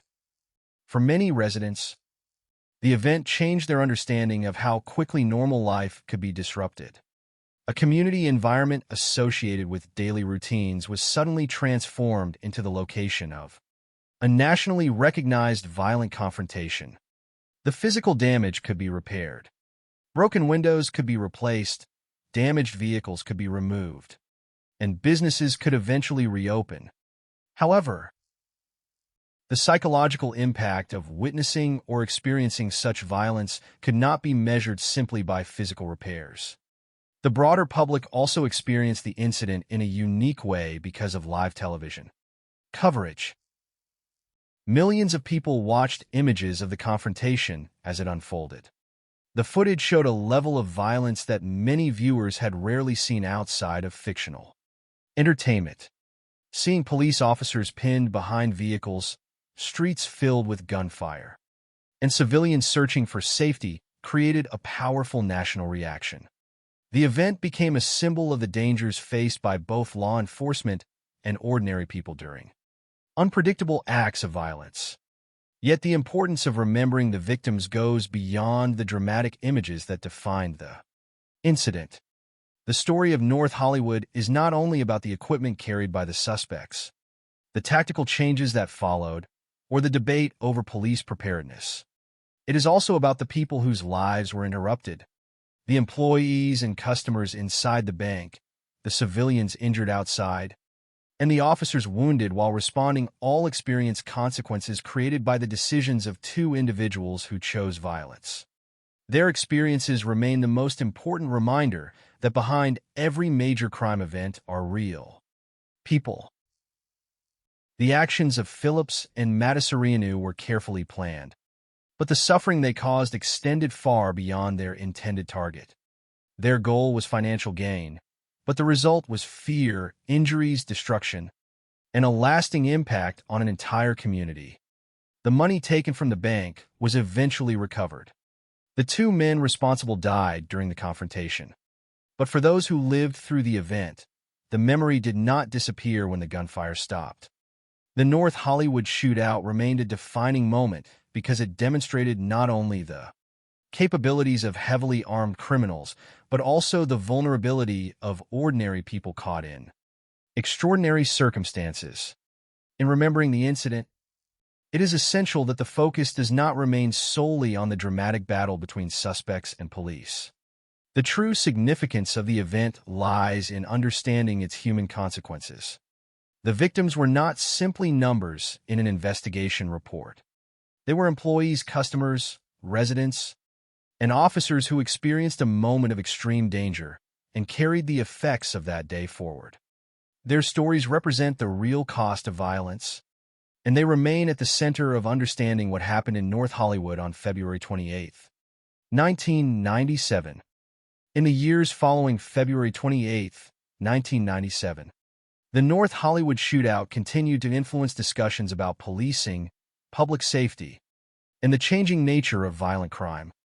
The confrontation had lasted only 44 minutes, but its consequences extended far beyond that single morning. The streets of North Hollywood eventually returned to normal. Businesses reopened, damaged vehicles were removed, and the physical evidence of the battle slowly disappeared. Yet the questions raised by the incident remained. How should law enforcement respond when criminals possess weapons and protective equipment beyond what ordinary patrol officers are prepared to confront? How can officers protect civilians while facing overwhelming firepower?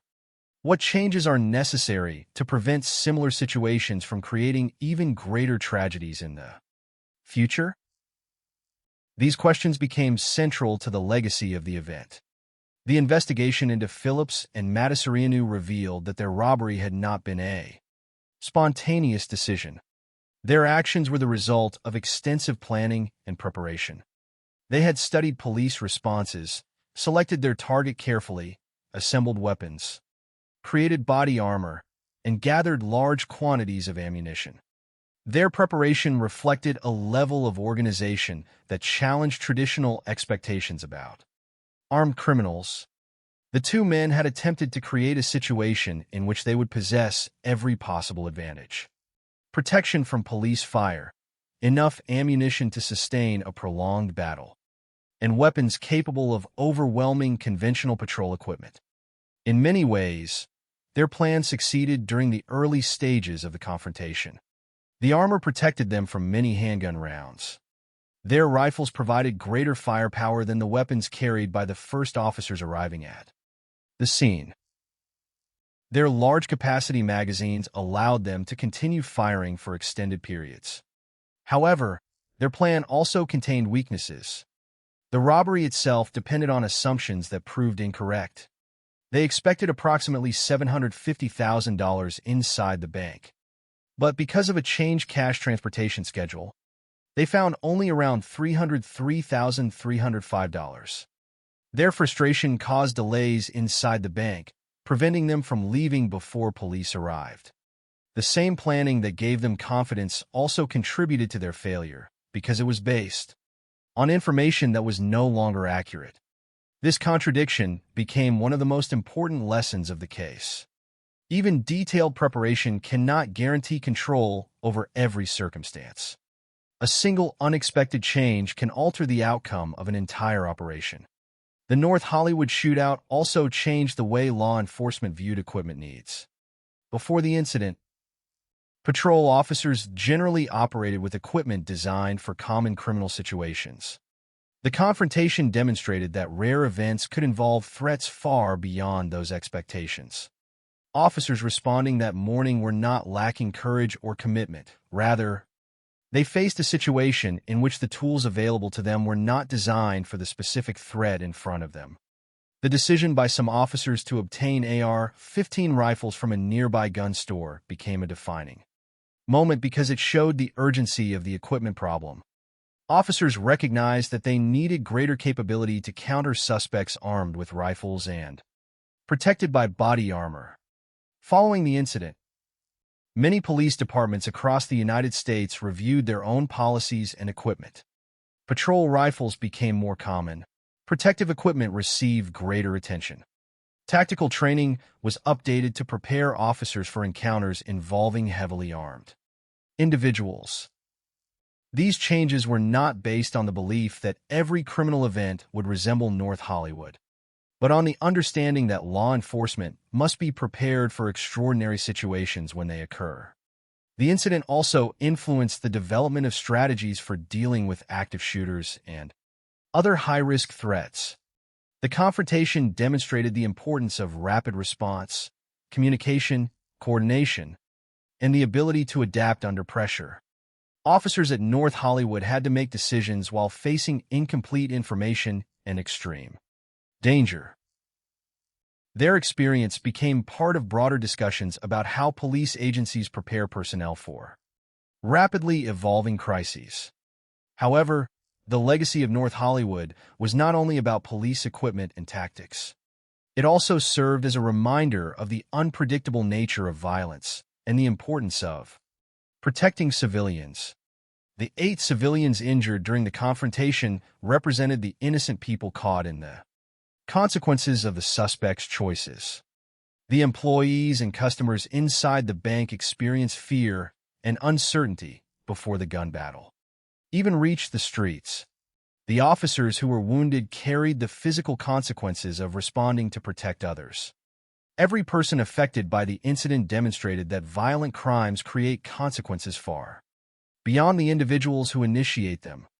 Another important aspect of the event was the public awareness it created.